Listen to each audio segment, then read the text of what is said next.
മധ്യസ്ഥ പ്രാർത്ഥനയുണ്ട്. നിങ്ങളെല്ലാവരും ഇത് അച്ഛനോടുകൂടി ചേർന്ന് പ്രാർത്ഥിക്കാനും അന്നത്തെ അവസ്ഥയും ആവശ്യങ്ങളുമാണ് ആ പ്രാർത്ഥനയിൽ വെക്കുന്നത്. അതപ്പം തന്നെ നിങ്ങൾ കൂടുകയും അത് ഷെയർ ചെയ്യുകയും ചെയ്യണം. അതുപോലെ തന്നെ കൃപാസനത്തിൽ സിസ്റ്റർമാരെ ക്ഷണിക്കുന്നുണ്ട്. ഇവിടെ ഒരു 6 സിസ്റ്റർമാരുണ്ട്. ഇപ്പോൾ 2 സിസ്റ്റർമാരോട് വരാമെന്ന് പറഞ്ഞിട്ടുണ്ട്.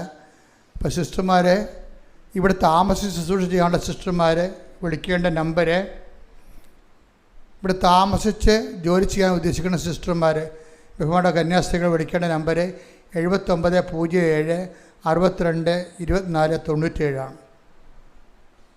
അതിന് കൃപാസനത്തിലെ സമ്പൂർണ്ണമായിട്ട് ദീർഘകാലത്തേക്ക് സമർപ്പണ ജീവിതം നയിക്കാൻ ഉദ്ദേശിക്കുന്നവരുണ്ട്. അങ്ങനെ ആഗ്രഹിക്കുന്നവർ, അവർക്ക് 3 കൊല്ലത്തെ കോഴ്സ് ഉണ്ടാകും. അതനുസരിച്ചിട്ടാണ് അവർക്ക് പിന്നീട് വ്രതവാഗ്ദാനം ചെയ്തുകൊണ്ട് അവരെ സമർപ്പണ ജീവിതത്തിൽ പ്രവേശിപ്പിക്കുന്നത്. അവർ വിളിക്കേണ്ടത് 82 81 29 75 11. കൃപാസനം പത്രം 23 ഭാഷകളിൽ ലഭ്യമാണ്. നിങ്ങൾ ഓരോ രാജ്യങ്ങളിലേക്ക് പോകുമ്പോൾ അതാത് ഭാഷകളിൽ പത്രമാണ് വാങ്ങിക്കേണ്ടത്.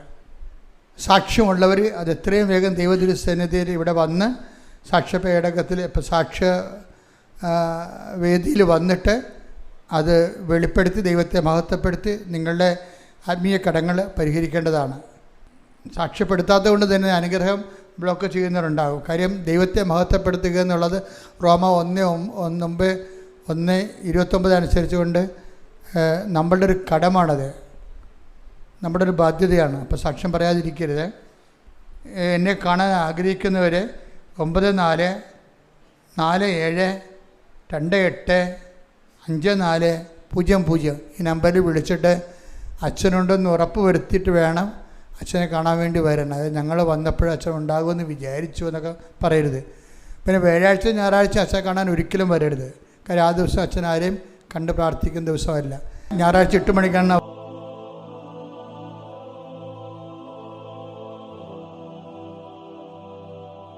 എൻ്റെ പ്രിയപ്പെട്ടവരെ,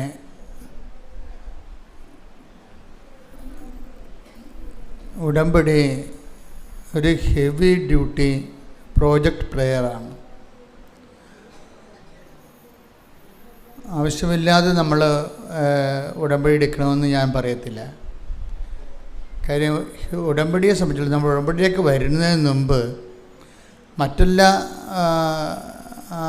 ദൈവ മനുഷ്യ ഇടപാടുകളും ഒക്കെ ഒരു മങ്ങുന്ന സമയത്ത് ആണ് നമ്മൾ ഉടമ്പടിയിലേക്ക് വരുന്നത്. അത് ഓൾറെഡി സഡൻ ആരും ഉടമ്പടിയിലേക്ക് വരേണ്ട കാര്യമില്ല. കാര്യം ഇത് ഹെവി ഡ്യൂട്ടി ആയിട്ടുള്ള ഒരു പ്രോജക്റ്റ് പ്രെയറാണ്. വെറും പ്രെയറല്ല, പദ്ധതി പ്രാർത്ഥന എന്ന് പറയും. ഒരു പ്രത്യേക സുവിശേഷ വിഹിതമായ പദ്ധതി പ്രകാരമുള്ള ഒരു പ്രാർത്ഥനാ രൂപമാണ്. അത് ഉദ്ദേശിക്കുന്നത് ഹെവി ഡ്യൂട്ടി ആയിട്ടുള്ള സബ്ജക്റ്റ് വൈസാണ്. എന്ന് വെച്ച് കഴിഞ്ഞാൽ നമുക്ക് നോട്ട് ബൈ മെറിറ്റിൽ നടക്കാത്ത, അതായത് മെറിറ്റിൽ നടക്കാത്ത കാര്യങ്ങൾ, ബൈബിൾ ഉപയോഗിക്കുന്ന പ്രധാനപ്പെട്ട ടെർമിനോളജി ഫോർമുലയാണ് not by merit but by grace. അതായത് നമ്മളുടെ ബുദ്ധി, ശക്തി, അനുഭവ പാരമ്പര്യം, നമ്മുടെ യുക്തി, നമ്മുടെ സ്വാധീനം, നമ്മുടെ കപ്പാസിറ്റി. അപ്പോൾ നമ്മളെല്ലാ മനുഷ്യരും എന്താണ് ചെയ്യണത്?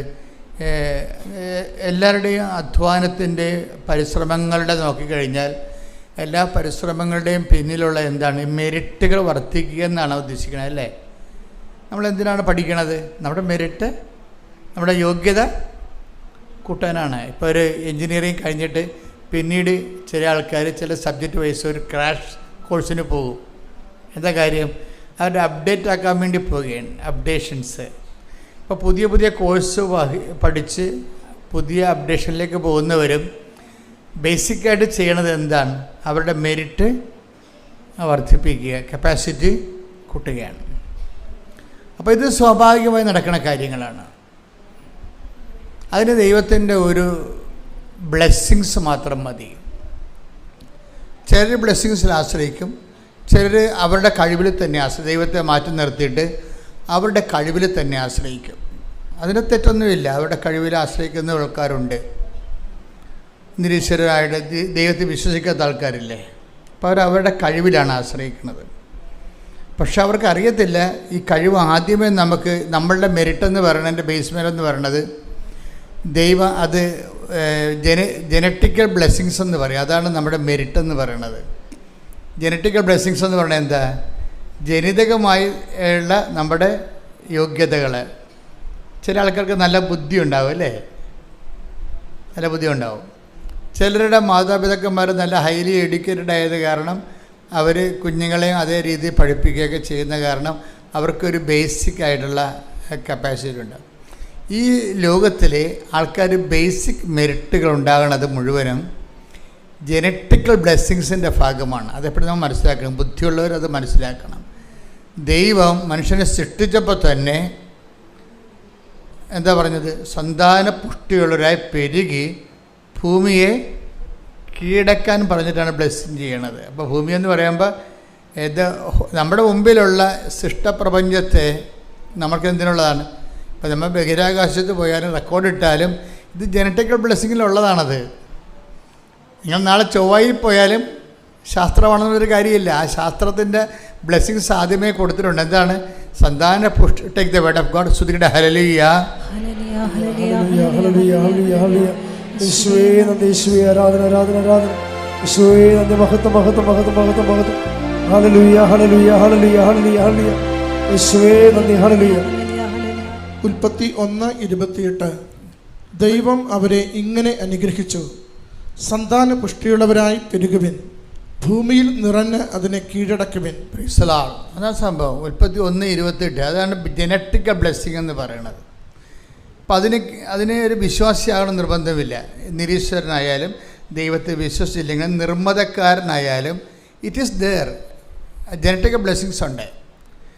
ചില ആൾക്കാർ അതിൽ പക്ഷേ ജനറ്റിക്കൽ ബ്ലെസ്സിങ്സിന് ഉണ്ടാകുന്ന ചില പരിമിതികളുണ്ട്. ഈ പരിമിതികളെയാണ് ബൈബിൾ പിന്നീട് അഡ്രസ്സ് ചെയ്യണത്. ജനറ്റിക്കൽ ബ്ലെസ്സിങ്സിന് ജനിതകമായിട്ടുള്ള ഈ അനുഗ്രഹത്തിനും അത് നമ്മുടെ ബുദ്ധിയിലും ശക്തിയിലുമൊക്കെ ആശ്രയിച്ചതാണെങ്കിലും ബുദ്ധിക്കും ശക്തിക്കും അപ്പുറത്ത് ചില സമയത്ത് നമുക്ക് ജീവിതത്തിൽ കുറേ ചലഞ്ചസ് വരും. ഇതിനാണ് ഞാൻ ഹെവി ഡ്യൂട്ടി എന്ന് ആദ്യം പറഞ്ഞത്. ഹെവി ഡ്യൂട്ടി എന്ന് വെച്ച് കഴിഞ്ഞാൽ സാധാരണ ഓർഡിനറി അല്ലാത്തതിനേക്കാൾ ഭാരപ്പെട്ട കാര്യങ്ങൾ. ഈ ഭാരപ്പെട്ട കാര്യങ്ങളിലാണ് not by merit but by grace എന്ന് പറഞ്ഞ് ബൈബിൾ വേറെ ഫോർമുല വെക്കണത്. ഉടമ്പടി ടാർഗറ്റ് ചെയ്യണതും അത് വർക്ക് ചെയ്യണതും ഈ ഫോർമുലയിലാണ്. എന്താണ്? Not by merit. അത് വേണം ഒന്നുകൂടി ആ വചനം എടുക്കാം. എഫെസ്യസ് 2:8. സ്തുതിക്കട്ടെ. ഹല്ലേലൂയ, ഹല്ലേലൂയ, ഹല്ലേലൂയ, ഹല്ലേലൂയ, ഹല്ലേലൂയ. യേശുവേ നന്ദി, യേശുവേ ആരാധന, ആരാധന. ഹല്ലേലൂയ, ഹല്ലേലൂയ, ഹല്ലേലൂയ, ഹല്ലേലൂയ. യേശുവേ മഹത്വം, മഹത്വം, മഹത്വം, മഹത്വം. എഫെസസ് 2:8. വിശ്വാസം വഴി കൃപയാലാണ് നിങ്ങൾ രക്ഷിക്കപ്പെട്ടത്. അത് നിങ്ങൾ നേടിയെടുത്തതല്ല, ദൈവത്തിന്റെ ദാനമാണ്. അപ്പോൾ ഇത് വളരെ സീരിയസ് ആയിട്ട് മനസ്സിലാക്കേണ്ട ഫോർമുലയാണ്. എന്താണ് അത്? വിശ്വാസം വഴി പറഞ്ഞ് വിശ്വാസം വഴി കൃപയാലാണ് നിങ്ങൾ രക്ഷിക്കപ്പെട്ടത്. അപ്പോൾ ഡെലിവറൻസ് വരണതും റിഡംഷൻ വരണതും എല്ലാം എന്താണ്? ചില സമയത്ത് ഹെവി ഡ്യൂട്ടിയാണ്, കൃപയാലാണ്. എന്താണ്? അത് നിങ്ങൾ നേടിയെടുത്തതല്ല, ആർജിതമല്ല. അത് നിങ്ങൾ ആർജിച്ചെടുക്കണതല്ല. നമ്മുടെ എഡ്യൂക്കേഷൻ നമ്മൾ ആർജിച്ചെടുക്കണമാണല്ലേ. MBA ഒക്കെ എടുക്കണതും MA എടുത്തിട്ട് MBA എടുക്കും, PhD എടുക്കും, അതെല്ലാം ആർജിച്ചെടുക്കണതാണ്. അപ്പം അത് നിങ്ങൾ നേടിയെടുത്തതല്ല. എന്താണ്? വിശ്വാസം വഴി കൃപയാലാണ്. പറഞ്ഞ് വിശ്വാസം വഴി കൃപയാലാണ് നിങ്ങൾ രക്ഷിക്കപ്പെട്ടത്. ഇനി എന്താ പറഞ്ഞത്? ഈ കൃപയെക്കുറിച്ച് എന്താ പറഞ്ഞത്? കൃപ എന്താണ്? അത് പറഞ്ഞ് അത് നിങ്ങൾ നേടിയെടുത്തതല്ല. ട്രയൽ ആൻഡ് എറർ വെച്ചുകൊണ്ട് അല്ലെങ്കിൽ ട്രെയിനിങ് വെച്ചുകൊണ്ട് നിങ്ങൾ ആർജിച്ചെടുത്തതല്ല. പിന്നെ എന്താ? എങ്ങനെ എടുത്തതാണ്? ദൈവത്തിൻ്റെ ദാനമാണ്. അത് ദൈവത്തിൻ്റെ ദാനമാണ്. ഇപ്പം കൃപ എന്ന് പറയുന്ന വിഷയമാണ് ഇന്ധനമായിട്ട് ഇവിടെ ഉപയോഗിക്കുന്നത്. ഉടമ്പടിയിൽ ഉപയോഗിക്കുന്നത് ഇന്ധനം എന്ന് പറയുന്നത് കൃപയാണ്. അപ്പോൾ കൃപ എന്താണെന്ന് നിങ്ങൾ അറിയണം. ഇത് വ്യക്തമായിട്ട് നിങ്ങൾ കൃപ എന്ന് പറയുന്നത് ബ്ലെസ്സിങ്സിനാണ് പറയണത്. Blessings is not grace. Grace and blessings are different. ആ ബ്ലെസ്സിങ്സ് എന്ന് പറഞ്ഞാൽ എന്താണ്? അത് ഞാൻ എപ്പോഴും നിങ്ങളോട് പറയും. ഇതിൻ്റെ എന്താണ്, പുതിയ ആൾക്കാർ എല്ലാ ദിവസവും ഉണ്ട് ധ്യാനത്തിന്. അപ്പോൾ അവർക്ക് പഴയ ക്ലാസ്സുകൾ അറിയത്തില്ല. അതുകൊണ്ട് ഞാൻ പഴയ കാര്യങ്ങൾ വീണ്ടും എടുത്തിട്ട് ഇത് ഒത്തിരി പ്രാവശ്യം ആൾക്കാർ കേട്ട് കാണുന്ന കാര്യമാണിത്. പക്ഷേ ഞാനിത് വീണ്ടും പറയണതിൻ്റെ കാര്യം, പുതിയ ആൾക്കാർ ശ്രദ്ധിക്കണം. ഉടമ്പടി എന്താണ്, ബ്ലെസ്സിങ്സ് എന്താണ്, കൃപ എന്താണ്, നമ്മൾ എവിടെയാണ് ഇനി നിക്ഷേപിക്കണത്, നമ്മൾ ഇതിൻ്റെ മൂവ്മെൻറ്റ്, ഇതിൻ്റെ ഓരോ ഘടകങ്ങളുടെ ഇൻവെസ്റ്റ്മെൻറ്റ് മോഡ് എന്താണെന്നൊക്കെ വ്യക്തമായിട്ട് നിങ്ങൾ അറിഞ്ഞാൽ മാത്രമേ ഇതുകൊണ്ട് അല്ലെങ്കിൽ നിങ്ങൾ സാധാരണ ആൾക്കാരെ പോലെ എന്തുമാത്രം പ്രാർത്ഥനകൾ, എന്തെല്ലാം പ്രാർത്ഥനാ രൂപങ്ങളുണ്ട്, അതുപോലെ ഇതും ഒരു പ്രാർത്ഥനയായിട്ട് നിങ്ങൾ റെഡ്യൂസ് ചെയ്ത് കളയും. ഇപ്പം ശാസ്ത്രീയമായിട്ടുള്ള മ്യൂസിക് അറിയാൻ പാടില്ലാത്തവർ എന്ത് ചെയ്യും? ശാസ്ത്രീയ മ്യൂസിക് കൊടുത്താലും അവർ നാടൻ പാട്ടായിട്ട് പാടും. അതാണ് പ്രശ്നം. ഇപ്പം ശാസ്ത്രീയ മ്യൂസിക് അറിയാൻ പാടില്ലാത്തവരെ സംബന്ധിച്ചിടത്തോളം അവർക്ക് ശാസ്ത്രീയമായൊരു പാട്ട് കൊടുത്താൽ അവരെന്ത് ചെയ്യും? അത് പാടി നാടൻ പാട്ടാക്കി കളയവർ. അതുപോലെ തന്നെ ഉടമ്പടിയെക്കുറിച്ച് അതിൻ്റെ വ്യക്തത അറിയാൻ പാടില്ലെങ്കിൽ അത് അവർ സാധാരണ ചെയ്തൊരു നൊവേനയ്ക്ക് കളയവർ. ഇത് ഭയങ്കര ഉടമ്പടിയുടെ ഏറ്റവും വലിയ അപകടമാണ്. ഇത് വന്നത് കൂടുതലും വരണത് പ്രായമായവരിൽ. അതുകൊണ്ട് പ്രായമായവരെ കൊണ്ട് ഉടമ്പടി എടുപ്പിക്കാത്തതിൻ്റെ കാരണം അതാണ്. നിങ്ങളാരും അതിൻ്റെ അകത്ത് മുഷിക്കേണ്ട കാര്യമില്ല. കാര്യം ഇത് എടുക്കണമെന്നുണ്ടെങ്കിൽ ക്ലാസ്സുകൾ കൃത്യമായിട്ട് അറ്റൻഡ് ചെയ്തിട്ട് അത് അതുപോലെ ഇൻവെസ്റ്റ് ചെയ്യാൻ നിങ്ങൾക്ക് സാധിക്കണം. പ്രാർത്ഥിക്കുക. കർത്താവായ ദൈവമേ, ഉടമ്പടി പ്രകാരം സുവിശേഷ പദ്ധതിയായി എൻ്റെ ആധ്യാത്മികതയെ പരിവർത്തനം ചെയ്യാൻ എന്നെ അനുഗ്രഹിക്കണമേ. ശ്രുതികട ഹല്ലേലൂയ.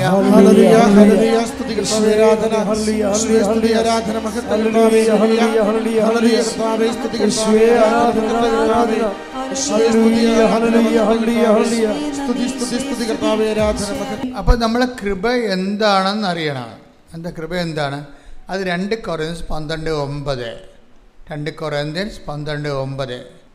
2 കൊരിന്തോസ് 12:9. 2 കൊറിന്ത്യൻസ് 12:9. അവിടുന്ന് എന്നോട് അരുളി ചെയ്തു. പറഞ്ഞ്, അവിടുന്ന് എന്നോട് അരുളി ചെയ്തു, നിനക്ക് എന്റെ കൃപ മതി. എന്തെന്നാൽ ബലഹീനതയിലാണ് എന്റെ ശക്തി പൂർണ്ണമായി പ്രകടമാകുന്നത്. ക്രിസ്തുവിലാണ്. അതായത് എന്തെന്നാൽ ബലഹീനതയിലാണ് എൻ്റെ ശക്തി. ഇതിനാണ് കൃപ എന്ന് പറയണത്. കൃപ എന്ന് പറഞ്ഞാൽ എന്താണ് ശരിക്കും പറഞ്ഞാൽ? ബലഹീനതയിലാണ് നിങ്ങൾക്ക് എൻ്റെ my grace is sufficient for you. Blessings പലപ്പോഴും ഉണ്ടാകുന്ന പ്രശ്നം ഫിസിക്കൽ ഫേവേഴ്സാണ്, ഭൗതിക ആനുകൂല്യങ്ങളാണ്. അത് പലപ്പോഴും സഫിഷ്യൻ്റ് ആയിരിക്കത്തില്ല, നമുക്ക് മതിയായതായിരിക്കത്തില്ല. അതുകൊണ്ടാണ് ബൈബിൾ ഗ്രേസിനെ പ്രൊവിഷൻ വെക്കുന്നത്. ബ്ലെസ്സിങ്സ് എന്ന് പറയുന്നത് എന്താണ്? ഇപ്പം നിങ്ങൾക്ക് വീട് കിട്ടിയെങ്കിലും അത് ബ്ലെസ്സിങ്സാണ്. പക്ഷേ വീട് കിട്ടിയപ്പോൾ കുറച്ച് കഴിഞ്ഞപ്പോൾ അത് പ്രശ്നമായി. എന്താ കാര്യം? വീട് വെച്ചിരിക്കുന്നത് അപ്പൻ്റെ സ്ഥലത്താണ്. കാശ് മൊത്തം മുടക്കിയിരിക്കുന്നത് മൂത്ത മകനാണ്. മൂത്ത മകൻ്റെ വൈഫ് പറയും, അപ്പോൾ ഇത് നമ്മൾ ഇറങ്ങി കൊടുക്കേണ്ടി വരുമ്പോൾ പിന്നെ അപ്പൻ വീട് ഇളയ മകൾക്ക് കൊടുക്കുമല്ല എന്ന് പറയും. കണ്ടാ, അവിടെ സമാധാനം പോയി. ബ്ലെസ്സിങ്സ് ആണ്, പക്ഷേ സമാധാനം ഇല്ല. ഇപ്പോൾ വീട് വെച്ച് നമ്മൾ കഷ്ടപ്പെട്ടു. വീട് വെച്ച് കഴിഞ്ഞപ്പോൾ കുറച്ച് കഴിയുമ്പോൾ മൂത്തമകൻ എന്ത് പറയും? മൂത്തമകൻ്റെ വൈഫ് കല്യാണം കഴിച്ചപ്പോൾ പറയും, ഇതിപ്പോൾ അപ്പൻ്റെ സ്ഥലത്തല്ലേ നിൽക്കണത്. അപ്പം മരിച്ചു കഴിയുമ്പോൾ ഓട്ടോമാറ്റിക്കായിട്ട് അമ്മയുടെ പേരല്ല, അമ്മ മക്കൾക്ക് കൊടുക്കുകയുള്ളൂ, എനിക്ക് തരുക. എന്നെ കാണുമ്പോൾ തന്നെ അവർക്ക് കലിയ, അപ്പോൾ തരത്തില്ല. അപ്പോൾ ഇതിപ്പോൾ നമ്മുടെ കാര്യത്തിൽ തീരുമാനമായി എന്ന് പറയുമ്പോൾ അസമാധാനമായി. ബ്ലെസ്സിങ്സ് കിട്ടി, പക്ഷേ നമുക്ക് അനുഭവിക്കാൻ പറ്റണില്ല, അനുഭവിക്കാൻ യോഗ്യതയില്ല. വീട് കിട്ടി, പക്ഷേ സമാധാനമില്ല. വീട് കിട്ടി നമുക്ക്, ബ്ലെസ്സിങ്സിന് ഇങ്ങനൊരു കുഴപ്പമുണ്ടാവും. അത് സഫിഷ്യൻ്റ് അല്ല. അതാണ് ഈശോ പറഞ്ഞത്, my grace is sufficient for you. Blessings കിട്ടിയാലും വീട് കിട്ടിയാലും നിങ്ങൾക്ക് ജോലി കിട്ടിയാലും വീട് കിട്ടിയാലും അതിൻ്റെ സമാധാനമുള്ളത് വിഷയം എന്താണ്?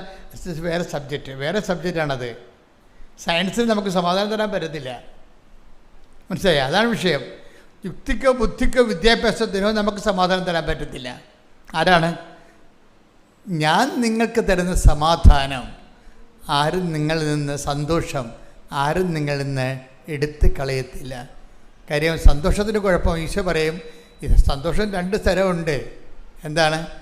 ഞാൻ നിങ്ങൾക്ക് നൽകുന്നത് ലോകത്തിൻ്റെ സന്തോഷമുണ്ട്. ലോകം തരുന്നത് പോലെയല്ല ഞാൻ നിങ്ങൾക്ക് തരുന്ന സന്തോഷം. ഗ്രേസിൻ്റെ ഒരു കുഴപ്പമെന്ന് പറഞ്ഞാൽ, ഗ്രേസിനുമായി കൃപ മൂലമാണ് നമുക്കൊരു അനുഗ്രഹം ഒരു വീട്ടിന് കിട്ടണമെങ്കിൽ അത് എടുത്തു കളയാൻ ഈ മരുമകൾ ഇപ്പോൾ കുത്തുതല ഉണ്ടാക്കിയില്ലേ അമ്മായിയമ്മക്കെതിരെ. ഒരു പ്രശ്നവും ഇല്ല അവിടെ ഒരു പ്രശ്നമില്ല. അപ്പനും അമ്മയും മരിച്ചു കഴിയുമ്പോൾ ചിലപ്പോൾ ഇത് ഭാഗം ഉടമ്പടി ചെയ്ത് 4 പേർക്ക് 4 കഷ്ണമായിട്ട് കിട്ടുമായിരിക്കും. പക്ഷേ അത് മതി. പക്ഷെ അത് മനസ്സിലായി, ഈ മരുമകൾ ഇപ്പം തന്നെ പ്രശ്നം ഉണ്ടായിക്കൊണ്ടിരിക്കുകയാണ്. നിങ്ങളെങ്ങാനും ചത്ത പിന്നെ എന്ത് ചെയ്യും? വീട് അമ്മായിയമ്മയുടെ അപ്പനും ചാകും, നിങ്ങളും ചാകും. അപ്പം ഇവള് ചാകത്തില്ല, അതാണ് പ്രശ്നം. അപ്പനും ചാകും, നിങ്ങളും ചാകും. അപ്പം പിന്നെ എന്ത് ചെയ്യും?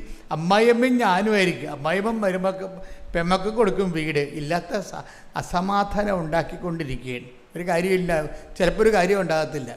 അതുകൊണ്ട് എപ്പോഴും ബ്ലെസ്സിങ്സ് സമാധാനം ഗ്യാരണ്ടി ചെയ്യുന്നില്ല, അതാണ് വിഷയം.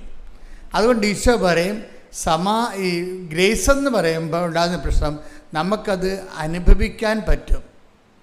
മറ്റത് അനുഭവിക്കണമെങ്കിൽ, ബ്ലെസ്സിങ്സ് ഉള്ള പ്രശ്നം വെച്ച് കഴിഞ്ഞാൽ അതിന് അനുഭവിക്കണമെന്നുണ്ടെങ്കിൽ ദൈവത്തിൻ്റെ ഒരു പ്രത്യേക കൃപ അവിടെ ഗ്യാരണ്ടി ചെയ്യണം. അവിടെ ഒരു ഗ്യാരണ്ടി ഉണ്ടാകണം. അതുകൊണ്ടാണ് ഞാൻ പറയണത്, എപ്പോഴും നിങ്ങൾ ബ്ലെസ്സിങ്സിനേക്കാൾ ഉപരി ഗ്രേസിനെ ഉന്നം വെച്ചുകൊണ്ട് ജീവിക്കുന്നതാണ് നല്ലത്. ഉടമ്പടിയിലെ ജീവിതക്രമം വെച്ചിരിക്കുന്നതിൻ്റെ കാര്യം ഗ്രേസ് എന്ന് പറഞ്ഞാൽ ആരാണ്? ചേട്ടത്തിമാർ ഒക്കെ എന്നെ ത്രൂക്ഷോട് നോക്കണം. അച്ഛൻ ഗ്രേസ് എന്ന് പറഞ്ഞത് ഏത്? ഞങ്ങളുടെ അയൽവാസിയിലൊരു ഗ്രേസ് ഉണ്ടത്.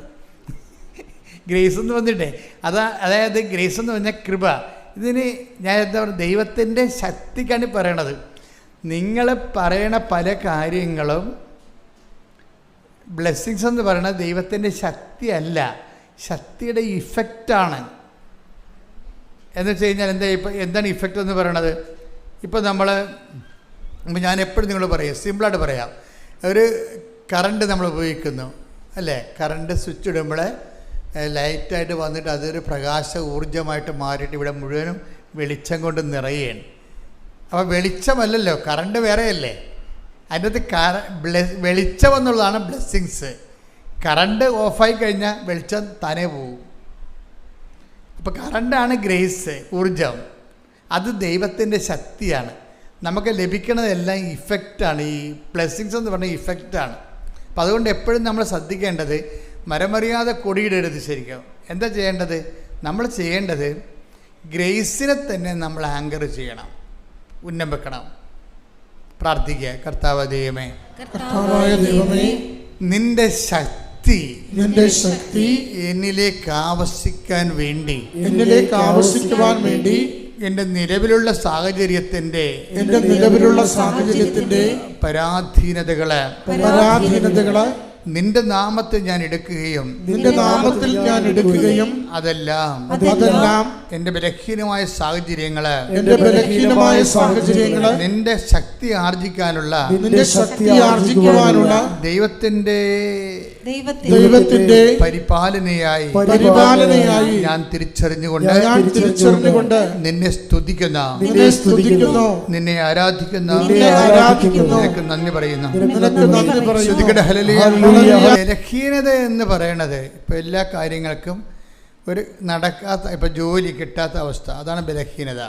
കുഞ്ഞുങ്ങൾ ഉണ്ടാവാത്ത ജനറ്റിക് ട്രബിൾസ്, കുട്ടികളുണ്ടാകത്തില്ല എന്ന് പറയത്തില്ലേ, അത് അതിൻ്റെ ബലഹീനതയാണ്. അതുപോലെ തന്നെ കല്യാണം ഒത്തുവരാത്ത അവസ്ഥ, അതൊരു ബലഹീനത. എന്നിട്ട് ഇതെല്ലാം ഈ ബലഹീനതയിൽ സാധാരണ ദൈവത്തെ അറിയാത്ത മനുഷ്യരെ ബലഹീനത വരുമ്പോൾ അത് ഓർത്തുകൊണ്ട് നിരാശപ്പെടുകയും സങ്കടപ്പെടുകയൊക്കെ ചെയ്തുകൊണ്ടിരിക്കും. പക്ഷെ ബൈബിൾ എന്നാ പറയണത്?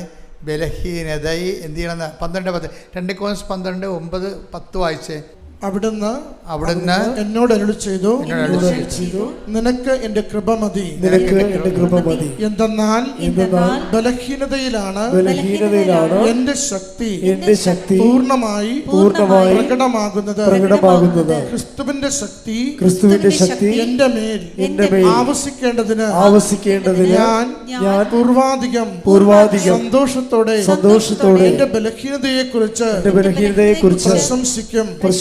അതുകൊണ്ട് അതായത് ക്രിസ്തുവിൻ്റെ ശക്തി, ഇപ്പം നമ്മുടെ ബലഹീനമായ സാഹചര്യങ്ങൾ, വിവാഹത്ത് വരുന്നില്ല, പറമ്പ് വിൽക്കണില്ല, ഇല്ലേ, പറമ്പ് വിൽക്കാൻ പറ്റണില്ല, ജപ്തി വരാൻ പോകുന്നു, ഇതെല്ലാം നമ്മൾ ബലഹീനമാക്കുന്നുണ്ട്, നമ്മൾ ഉറക്കം കെടുത്തുന്നുണ്ട്, അല്ലേ.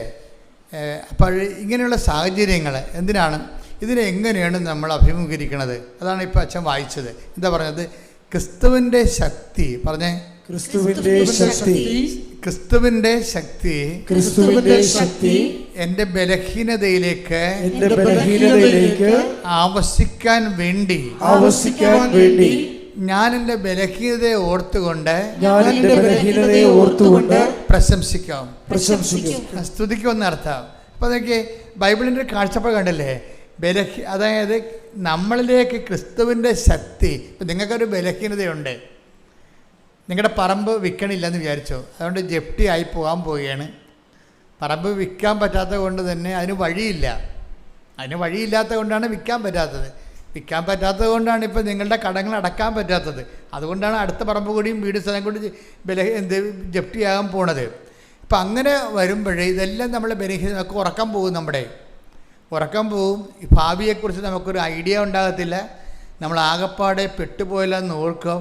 ഇപ്പം നമ്മൾ ചില ആൾക്കാർ സ്മോൾ അടിച്ച് നടക്കും, ചില ആൾക്കാർ വീട്ടിൽ കയറത്തില്ല. വീട്ടിൽ കയറിയ ഭാര്യ ചോദിക്കും, എന്താ പോയിട്ട് എന്തായി, നടന്നോ എന്നൊക്കെ ചോദിക്കുമ്പോൾ നടക്കാത്തത് കൊണ്ട് പുള്ളിക്ക് സങ്കടമായിരിക്കും.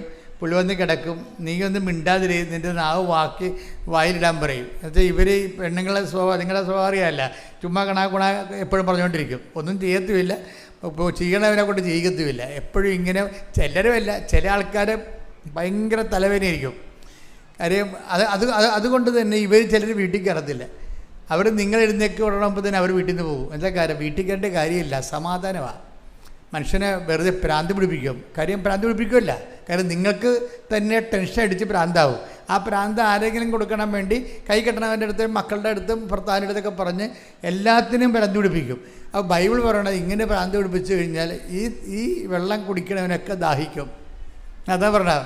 അതായത് ഇങ്ങനെ അങ്ങോട്ടും ഇങ്ങോട്ടും പഴിചാരി ഭ്രാന്ത് പിടിപ്പിച്ച് ഭർത്താവിനെ വീട്ടിൽ നിന്ന് ഇറക്കി വിട്ടിട്ട് നാട്ടിൽ നിൽക്കാൻ പറ്റാത്ത രീതിയിലൊക്കെ ഉണ്ടാക്കിയിട്ട് അങ്ങനെ ഓടിയാൽ ഇവിടം വരെ ഓടാനാണ്. നാട്ടുഭാഷ പറഞ്ഞാൽ ഓന്തോടിയാൽ വെയിലി വരെ ഓടും. അതുതന്നെ ഈശോ വേറൊരു ഭാഷ പറഞ്ഞതേ ഉള്ളൂ, ഓന്തോടിയാൽ വെയിലി വരെ ഓടും, ചെമ്മീൻ ചാടിയ ചട്ടി വരെ. നിങ്ങൾക്ക് ബഹളം ഉണ്ടാക്കി കഴിഞ്ഞാൽ നിങ്ങൾക്ക് വേണമെങ്കിൽ വല്ല മഠത്തിന് പോയി നിൽക്കാം. 2 ആഴ്ച കഴിഞ്ഞപ്പോൾ പിന്നെ ഇപ്പോൾ ഈ മണ്ണഞ്ചേരിയിലെ പോലീസുകാർ നല്ല രസമാണ്, ഇടക്കിടക്ക് വിളിക്കും, ഏലിയാമ്മ ഉണ്ട് അവിടെ. ഏത് ഏലിയാമ്മ?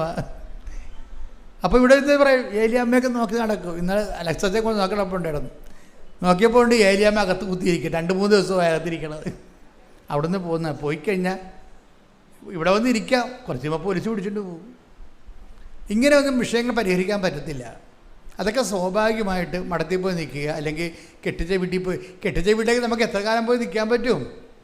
നമുക്ക് ആദ്യത്തെ 10 കൊല്ലം പോയി നിൽക്കാൻ പറ്റത്തുള്ളൂ. നിങ്ങൾ ഇടക്കിടക്ക് ഇങ്ങനെ പെട്ടിയും പ്രമാണം എടുത്ത് പായും കിടക്കെടുത്ത് അങ്ങോട്ട് ചെന്നാലേ അവിടെ ആൾക്കാർ ആരാണ് ഈ പോയി നിൽക്കണ വീട്ടിൽ?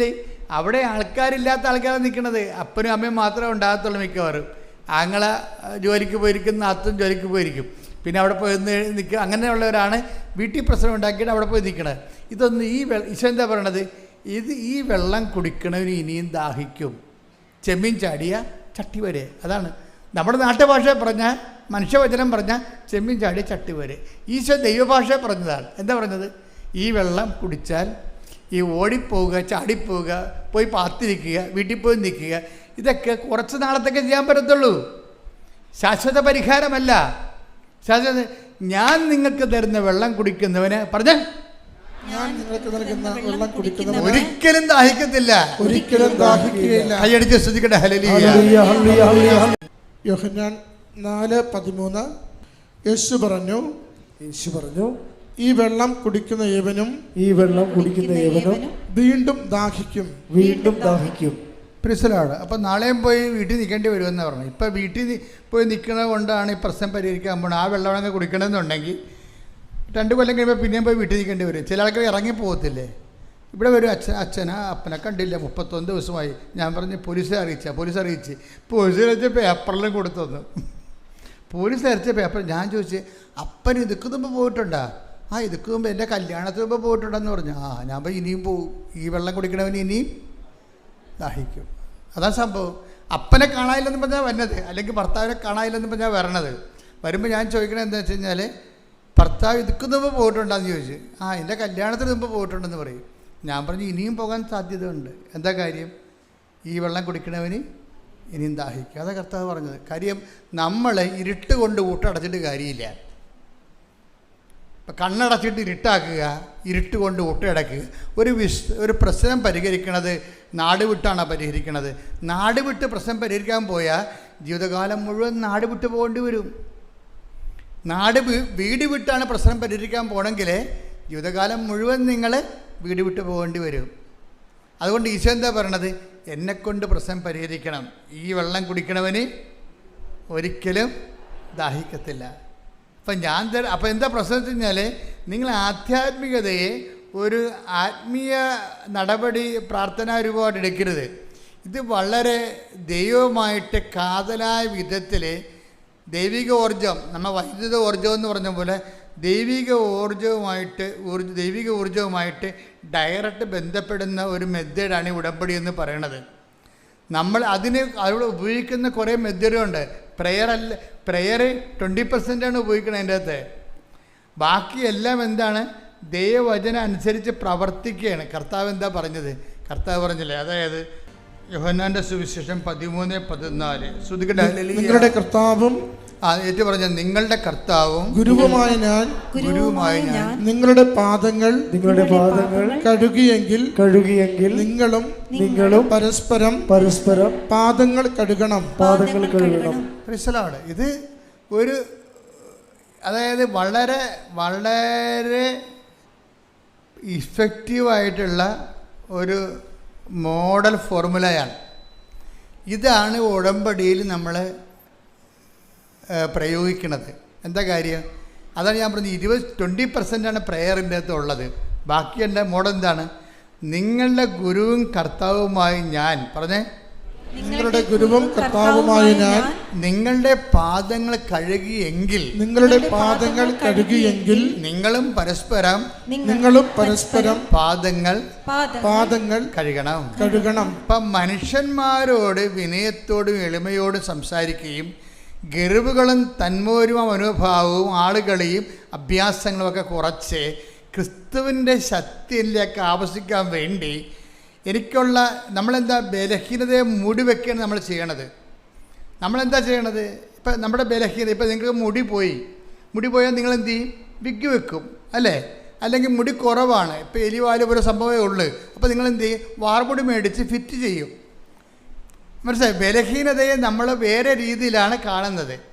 ബലഹീനതയെ, അതായത് ഞാൻ അത്ര കുറഞ്ഞ പുള്ളിയല്ല, എനിക്ക് മുടിയൊക്കെ ഉണ്ടെന്നാണ് നമ്മൾ പറയണതേ. നമ്മൾ പറയണത് എന്താണ്? എനിക്ക് എലിവാലൊന്നുമല്ല, എനിക്ക് അടിപൊളി മുടിയുണ്ട്. പക്ഷെ നമ്മൾ അടുത്തറിഞ്ഞ് തരുമോ? ഒരു കണ്ടവൻ്റെ ഭാര്യയല്ലേ, ചിലപ്പോൾ കണക്കൊരു അടി മേടിക്കത്തില്ലേ. അത് കാരണം ഇത് എലിവാലാണ് അത് വാറമുടിയാടാന്ന് വല്ലതും നോക്കുമോ? അതിൽ നോക്കത്തില്ല. പക്ഷെ നമ്മളിങ്ങനെ പുട്ടപ്പ് ചെയ്യും. നിങ്ങൾ പുട്ടപ്പ് ചെയ്തോ, പക്ഷേ ആധ്യാത്മിക പുട്ടപ്പിക്ക് നടക്കത്തില്ല. ആത്മാതി നമുക്ക് ബലഹീനത ഉണ്ടെങ്കിൽ ഫസ്റ്റ് എന്താണ്? ആദ്യമേ അതിൻ്റെ മാർഗ്ഗം എന്ത്? ഇപ്പം നിനക്ക് ജോലി കിട്ടണില്ല, നിനക്കറിയാം നിൻ്റെ പ്രശ്നം എന്താണെന്ന്. ഇപ്പോൾ ചിലപ്പോൾ ഇപ്പോൾ ചില ആൾക്കാർ ഇപ്പോൾ കല്യാണം ഒത്തു വരുന്നില്ല, അപ്പോൾ അവർ ചുണ്ടലൊക്കെ മറ്റേ സാധനം ചായയൊക്കെ തേച്ച് അടിപൊളി ഉണ്ടാക്കും. വയസ്സ് ചിലപ്പോൾ 40 ഉണ്ടാവും. എന്നാലും അവർ 22 വയസ്സൊക്കെ അവർ തോന്നി നിൽക്കത്തുള്ളൂ. ചുരിദാറൊക്കെ ഇറുകിയ ചുറുകിയാരൊക്കെ ഇട്ട് അവർ അഡ്ജസ്റ്റ് ചെയ്യും. പക്ഷേ ഈ വെള്ളം കുടിക്കണവർ ഇനിയും ദാഹിക്കും. മനസ്സിലായില്ലേ? ഇങ്ങനെയല്ല വിഷയങ്ങളെ കൈകാര്യം ചെയ്യേണ്ടത്. അത് നിങ്ങൾ ചെയ്തോ, പക്ഷെ അത് മാനുഷികമായി ഇരുട്ടുകൊണ്ട് ഊട്ടടക്കണ പോലെ ഇരിക്കും. പക്ഷെ മറിച്ച് ഒന്നാമത്തെ നടപടി എന്താണ്? ഇത് അക്സെപ്റ്റ് ചെയ്യണം. എനിക്ക് വയസ്സ് 40 ഉണ്ട്. പിന്നെ എന്താ എൻ്റെ മുമ്പിലുള്ളത്? ഈ മേഖലയിൽ നോട്ട് ബൈ മെറിറ്റേ വർക്ക് ചെയ്യത്തുള്ളൂ. എന്താണ്? എൻ്റെ കഴിവല്ല, കർത്താവിൻ്റെ കൃപ. കർത്താവ് ഒരു നിമിഷം വിചാരിച്ചാൽ എൻ്റെ ആളെ കർത്താവ് കൊണ്ടുവന്ന് മുമ്പിൽ നിർത്തി തരും. കാര്യം എന്താ? നമ്മുടെ മുമ്പിലുള്ള എന്താണ്? ഉടമ്പടി സാക്ഷ്യങ്ങളാണ്. നമ്മുടെ മുമ്പിലുള്ള എന്താണ്? 10,000-കണക്കിനുള്ള ഉടമ്പടി സാക്ഷ്യങ്ങളാണ്. ആ 10,000-കണക്കിന്, അതാണ് ഞാൻ നിങ്ങളോട് പറയുന്നത്. ഏറ്റവും നല്ല ഉടമ്പടി എടുത്തവർക്ക് ഏറ്റവും നല്ല ഹോംവർക്ക് എന്താ? കെട്ടിമേച്ചലും പുട്ടപ്പിങ്ങും അല്ല, മറിച്ച് യാഥാർത്ഥ്യത്തെ അംഗീകരിച്ചുകൊണ്ട് എൻ്റെ അവസ്ഥ ഇതാണ്, പക്ഷേ എൻ്റെ കർത്താവിന് ഈ വിഷയം നോട്ട് ബൈ മെറിറ്റിൽ ചെയ്യാൻ കഴിയും. നോട്ട് ബൈ മെറിറ്റിൽ, അതായത് കഴിഞ്ഞ ദിവസം ഒരു സാക്ഷിയുണ്ട്, നല്ല എനിക്ക് ഇഷ്ടപ്പെട്ടൊരു സാക്ഷിയാണ്. അതായത് പേരിന് പ്രിൻസി വർഗീസ് എന്ന് പറഞ്ഞു. പ്രിൻസി വർഗീസാണ്. ഇപ്പോൾ പ്രിൻസി വർഗീസിനെ സംബന്ധിച്ചത് അവർ യാക്കോബ സഭാവിശ്വാസിയാണ്. അവരൊരു ജീവിത പങ്കാളി ലിവിങ് ടൂതർ എന്ന് പറയും. നമ്മൾ ലിവിങ് ടൂതർ പോയി ജീവിക്കുകയാണ്. വേറെ ഒരു കാസ്റ്റിലെ ആളെ കല്യാണം കഴിച്ചിട്ട് കുറേ കുഞ്ഞുങ്ങളൊക്കെ ഇട്ട് അങ്ങനെ അഡ്ജസ്റ്റ് ചെയ്ത് ജീവിച്ചു പോവുകയാണ്. പക്ഷേ അവരുടെ ഒരു പ്രശ്നമെന്ന് പറയണത് ഇതൊക്കെ ഇതാണ്. അവർക്ക് മെറിറ്റില്ല ശരിക്കും. കണ്ട അവരുടെ സ്റ്റാറ്റസ് കണ്ട, അവർക്ക് മെറിറ്റില്ല. എന്താ വെച്ചാൽ അവർക്ക് നല്ല ഒരു ക്രൈസ്തവ കുടുംബത്തിൽ ജനിച്ച് ക്രിസ്തുവിനെ അറിഞ്ഞതിന് ശേഷം അവർക്ക് ക്രിസ്തുവിനെ അറിയാത്ത മക്കളെ ജനിപ്പിക്കേണ്ട ഒരു സാഹചര്യം വരുന്നില്ലേ? അപ്പോൾ അതിനെ സംബന്ധിച്ചിടത്തോളം സുവിശേഷത്തിൻ്റെ ദൃഷ്ടിയിൽ അത് ദുർമാതൃകയാണ്. അവരെന്ത് അഭ്യാസം പറഞ്ഞാലും എന്തെല്ലാം തരത്തിലുള്ള ലോകത്തിൻ്റെ ഇപ്പോഴത്തെ നിലവാരമൊക്കെ പറഞ്ഞാലും കർത്താവ് പറയും ആകാശവും ഭൂമിയും കടന്നു പോകും, ഞാൻ പറഞ്ഞ വാക്കുകൾക്ക് മാറ്റമില്ല. അപ്പോൾ അങ്ങനെ പുതിയ പുതിയ സംഭവങ്ങളൊക്കെ വന്നിട്ട് കാലങ്ങളിങ്ങനെ മാറി ഇപ്പം ആരും എന്ത് നോക്കാനാണെന്നൊരു കാര്യമില്ല. ആകാശവും ഭൂമിയും ഈശോ എന്താ പറഞ്ഞത്? ഇങ്ങനെ ആകാശം കടന്നു പോകും, പുതിയ കാലം ഉണ്ടാവും. പക്ഷേ പുതിയ കാലത്തിന് കർത്താവിൻ്റെ വിശുദ്ധി ജീവിതമായിട്ട് ഒന്നും ചെയ്യാനില്ല. പുതിയ കാലമൊക്കെ വരുന്നു പോകും. എന്താണ്? ആകാശവും ഭൂമി 24:35 24:35 ആകാശവും ഭൂമിയും കടന്നു പോകും. പറഞ്ഞേ, ആകാശവും ഭൂമിയും കടന്നു പോകും. എന്നാൽ എന്റെ വചനങ്ങൾ കടന്നു പോവുകയില്ല. അപ്പോൾ പ്രശ്നം എന്താ വെച്ചാൽ എൻ്റെ കർത്താവിൻ്റെ വചനങ്ങൾ നമ്മൾക്ക് എന്ത് ഇങ്ങനെ കാലം മാറി ഇപ്പോൾ എന്ത് മതം ആരും നോക്കാനാണ്, വിശ്വാസം ആരും നോക്കാനാണ് എന്ന് പറയും. നിങ്ങളെ പറയും ഞങ്ങൾ മതം മാറിയിട്ടൊക്കെ കുഴപ്പമൊന്നുമില്ലല്ലോ, ഞങ്ങളെ വിശ്വാസം മാറിയിട്ടൊക്കെ കുഴപ്പമൊന്നുമില്ലല്ലോ, ഞങ്ങളുടെ മകന് ജോലി കിട്ടിയല്ലോ, മകൾ കാനഡയിൽ പോയല്ലോ. മകൾ കാനഡയിലും പോകും, ചിലപ്പോൾ ബഹിരാകാശത്തും പോകും. ബഹിരാകാശത്ത് പോകാനും കാനഡയിൽ പോകാനല്ല അവൻ ക്രൂശിക്കപ്പെട്ടത്. അവൻ പറഞ്ഞത് എന്താണ്? പിതാക്കന്മാരെ മരുഭവിച്ചു മഞ്ഞ ഭക്ഷിച്ചു, അതുപോലെയല്ല ഈ അപ്പം. ഈ അപ്പം ഭക്ഷിക്കുന്നവർ നിത്യം ജീവിക്കും. ലോകത്തിൻ്റെ ജീവന് വേണ്ടി ഞാൻ നൽകുന്ന അപ്പം എൻ്റെ ശരീരം തന്നെയാണ്. എൻ്റെ ശരീരം ഭക്ഷിക്കുന്നു, എന്നിലും ഞാൻ അവനിലും വസിക്കുന്നു. സജീവനായ പിതാവാണ് നയിച്ചത്, പിതാവ് മൂലം ഞാൻ ജീവിക്കുന്നു. അതുപോലെ ഞാൻ എന്നെ ഭക്ഷിക്കുന്നവൻ ഞാൻ മൂലം ജീവിക്കും. കൈയടിക്കേണ്ട സുഹൃത്തുക്കളല്ലേ?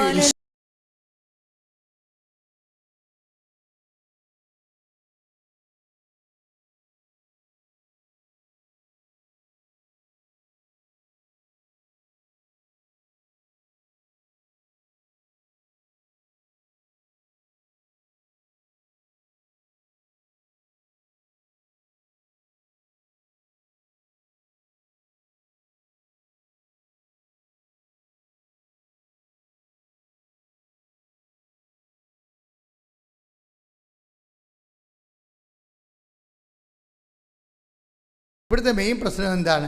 എൻ്റെ മക്കളെ, നിങ്ങൾക്ക് ക്രിസ്തുവിനെ വേണമെങ്കിൽ, ക്രിസ്തുവിൻ്റെ ഒരു വില അറിയണമെന്നുണ്ടെങ്കിൽ ആദ്യം നിങ്ങൾ നിത്യതയെക്കുറിച്ച് വേണം ചിന്തിക്കാൻ. നമ്മളെന്തിനാണ് ഇത്രയും കഷ്ടപ്പെട്ട് ഇങ്ങനെ ഒതുങ്ങിയൊരു ജീവിതം ജീവിച്ച് കൂട്ടണത്? എന്തിനാണ്? അതായത് നിത്യതയെ. ഞാൻ നിങ്ങളോടത് പറയുമ്പോൾ നിങ്ങളത് വിശ്വസിക്കണം. കാരണം നിങ്ങളിവിടെ വന്നിരിക്കുന്നത് ദൈവത്തെ ഞാൻ നേരിട്ട് കണ്ടതുകൊണ്ടാണ്. Praise the Lord. 2004 ഡിസംബർ 7 മാതാവ് സമയഘടികാരം നെഞ്ചിൽ ചാർത്തിക്കൊണ്ട് ഇവിടെ പ്രത്യക്ഷപ്പെട്ടത്. ഞാനത് ഏറ്റു പറഞ്ഞുകൊണ്ട് അമ്മയുടെ രൂപയുടെ പ്രതീക്ഷിച്ചപ്പോഴാണ് നമുക്ക് പ്രത്യക്ഷീകരണ പ്രാർത്ഥന നൽകിയത്. പ്രത്യക്ഷീകരണ പ്രാർത്ഥന ആൾക്കാർ 6 മാസം ചെല്ലിയപ്പോഴാണ് നമുക്ക് ഉടമ്പടി തന്നത്. ലോകത്തൊരു ധ്യാനകേന്ദ്രം കൊടുക്കാതെ എന്തുകൊണ്ട് ഉടമ്പടിയുടെ രഹസ്യം നമുക്ക് നൽകി. അതിലൂടെ 10,000 ദൈവം ഇവിടെ കോരിച്ചൊരി. കഴിഞ്ഞ ദിവസങ്ങളെല്ലാം ഇവിടെ കോരിച്ചൊരിയുന്ന മഴയായിരുന്നു. പക്ഷേ ഇത്രയും ആൾ അപ്പോഴും ഉണ്ടായിരുന്നു. എന്തുകൊണ്ടാണ് ഈ മഴയത്തും ആൾക്കാർ വിട്ടുമാറാതെ ഇങ്ങനെ കൃപാസനം നിൽക്കുന്നതിൻ്റെ കാര്യം എന്താണ്? കൃപാസനം മനുഷ്യനെ ദൈവത്തിൻ്റെ വചനത്തിൻ്റെ വെളിച്ചത്തിൽ ക്രിസ്തുവിൻ്റെ നാമത്തിൽ മനുഷ്യൻ്റെ വർത്തമാനകാലവും ഇനി വരാൻ പോകുന്ന കാലത്തെക്കുറിച്ചും അഭിസംബോധന ചെയ്യാൻ ദൈവത്തിൻ്റെ സംവിധാനം ശ്രദ്ധിക്കട്ടെ. ഹല്ലേലൂയ. അപ്പോൾ പ്രിൻസി വർഗീസിൻ്റെ വിഷയം പറയാം. അപ്പോൾ പ്രിൻസി വർഗീസിൻ്റെ സെറ്റപ്പ് മനസ്സിലായില്ലേ? അതങ്ങനെ വളരെ ഒരു 0 മിനിറ്റിൽ നിൽക്കുന്ന ആളാണ്. പക്ഷെ ഇവർ വർഷങ്ങളായിട്ട് ഒരു 10-19 വർഷമായിട്ട് ഇവർ ഇസ്രയേലിലാണ്. ആ സാക്ഷ്യം പഠിക്കേണ്ട സാക്ഷ്യമാണ്. നിങ്ങൾ കേട്ട് കാണുമായിരിക്കും അല്ലേ, കണ്ടു കാണും അല്ലേ? അതായത് കണ്ടില്ലെങ്കിൽ ഇന്ന് കാണണേ. അതായത് ഇവർ ഈ 19 വർഷമായിട്ട് ഇസ്രയേലിലാണ്. അപ്പോൾ എന്താ കുഴപ്പമെന്ന് വെച്ച് കഴിഞ്ഞാൽ ഇവരുടെ ആദ്യത്തെ കുഞ്ഞിനെ പ്രസവിച്ച് കഴിഞ്ഞപ്പോൾ പോയതാണ്. പിന്നെ അതിനുള്ളിൽ അവർ ഒരു 2-3 കൊല്ലം കഴിഞ്ഞപ്പോൾ ഒരു കുഞ്ഞിനെ കൂടി പ്രസവിച്ചു. അതിന് 3.5 വയസ്സ്, രണ്ടാമത്തെ കുഞ്ഞിന് 3.5 വയസ്സായപ്പോൾ ഇസ്രയേലിൻ്റെ നിയമം എന്താ, നമുക്ക് മറ്റ് യൂറോപ്യൻ രാജ്യങ്ങളിൽ താമസിക്കുന്ന പോലെ ഗൾഫ് രാജ്യത്തും ഇസ്രയേലും ഒന്നും ജീവിക്കാൻ പൗരത്വം കിട്ടത്തില്ല, എനിക്കത് വെക്കാൻ പറ്റുകയില്ല. അപ്പോൾ അവർ പറഞ്ഞ് 3.5 വയസ്സ്, കൊച്ചിന് 3.5 വയസ്സായപ്പോൾ ഞാൻ കൊച്ചിനെ കൊണ്ട് ആയിക്കൊള്ളാൻ പറഞ്ഞു, വീട്ടിൽ ഇന്ത്യയെ കൊണ്ടാക്കാൻ പറഞ്ഞു. കാര്യം അവിടെ യഹൂദന് മാത്രമേ പൗരത്വമുള്ളൂ. അപ്പോൾ ഇവർക്ക് സങ്കടമായി ഭയങ്കര. കാര്യം ആദ്യത്തെ കുഞ്ഞിൻ്റെ കൂടെ നിന്നില്ല, അതിന് രണ്ടാമത്തെ കുഞ്ഞിൻ്റെ കൂടെ ഇപ്പം നിൽക്കുന്നില്ല. അതായത് 3.5 വയസ്സ് വരെ കുഞ്ഞ് നമ്മുടെ കൂടെ നിന്നിട്ട് കുഞ്ഞിനെ കൊണ്ട് വീട്ടിലാക്കുക എന്ന് വെച്ച് കഴിഞ്ഞാൽ നിങ്ങൾക്കറിയാമല്ലോ എന്ത് സങ്കടമായിരിക്കും. അപ്പം അമ്മയ്ക്ക് ഭയങ്കര വിഷമമായി. പക്ഷെ നടക്കത്തില്ല. അപ്പം അങ്ങനെ ഇവർക്കാണെങ്കിൽ അവിടെ നിന്ന് രക്ഷപ്പെടാനും പറ്റത്തില്ല. കാര്യം ഇവർ GNM ആണ്, പഴയ മലയാള സ്കൂളിൽ പഠിച്ച ആളാണ്. ജനറൽ നേഴ്സിംഗ് ഉള്ള, BSc നേഴ്സിംഗ് ഇല്ല. അപ്പം അതുകൊണ്ട് മറ്റ് രാജ്യങ്ങളിലേക്ക് പോയാൽ, ഇപ്പം ന്യൂസിലൻഡ് പോലൊരു രാജ്യങ്ങളിലേക്കൊക്കെ പോവുകയാണെങ്കിൽ ഭർത്താവിന് അതുപോലെ തന്നെ ഭാര്യയ്ക്കും കുഞ്ഞുങ്ങൾക്കൊക്കെ ആയിട്ട് ജീവിക്കാൻ പറ്റും. ന്യൂസിലൻഡിൽ 2 കൊല്ലം പോയി അവർ താമസിച്ചാൽ ആസ്ട്രേലിയയിലേക്ക് ഈസി ആയിട്ട് വിസ കിട്ടുകയും ചെയ്യും. പക്ഷേ ഇവർ GNM ആണ്.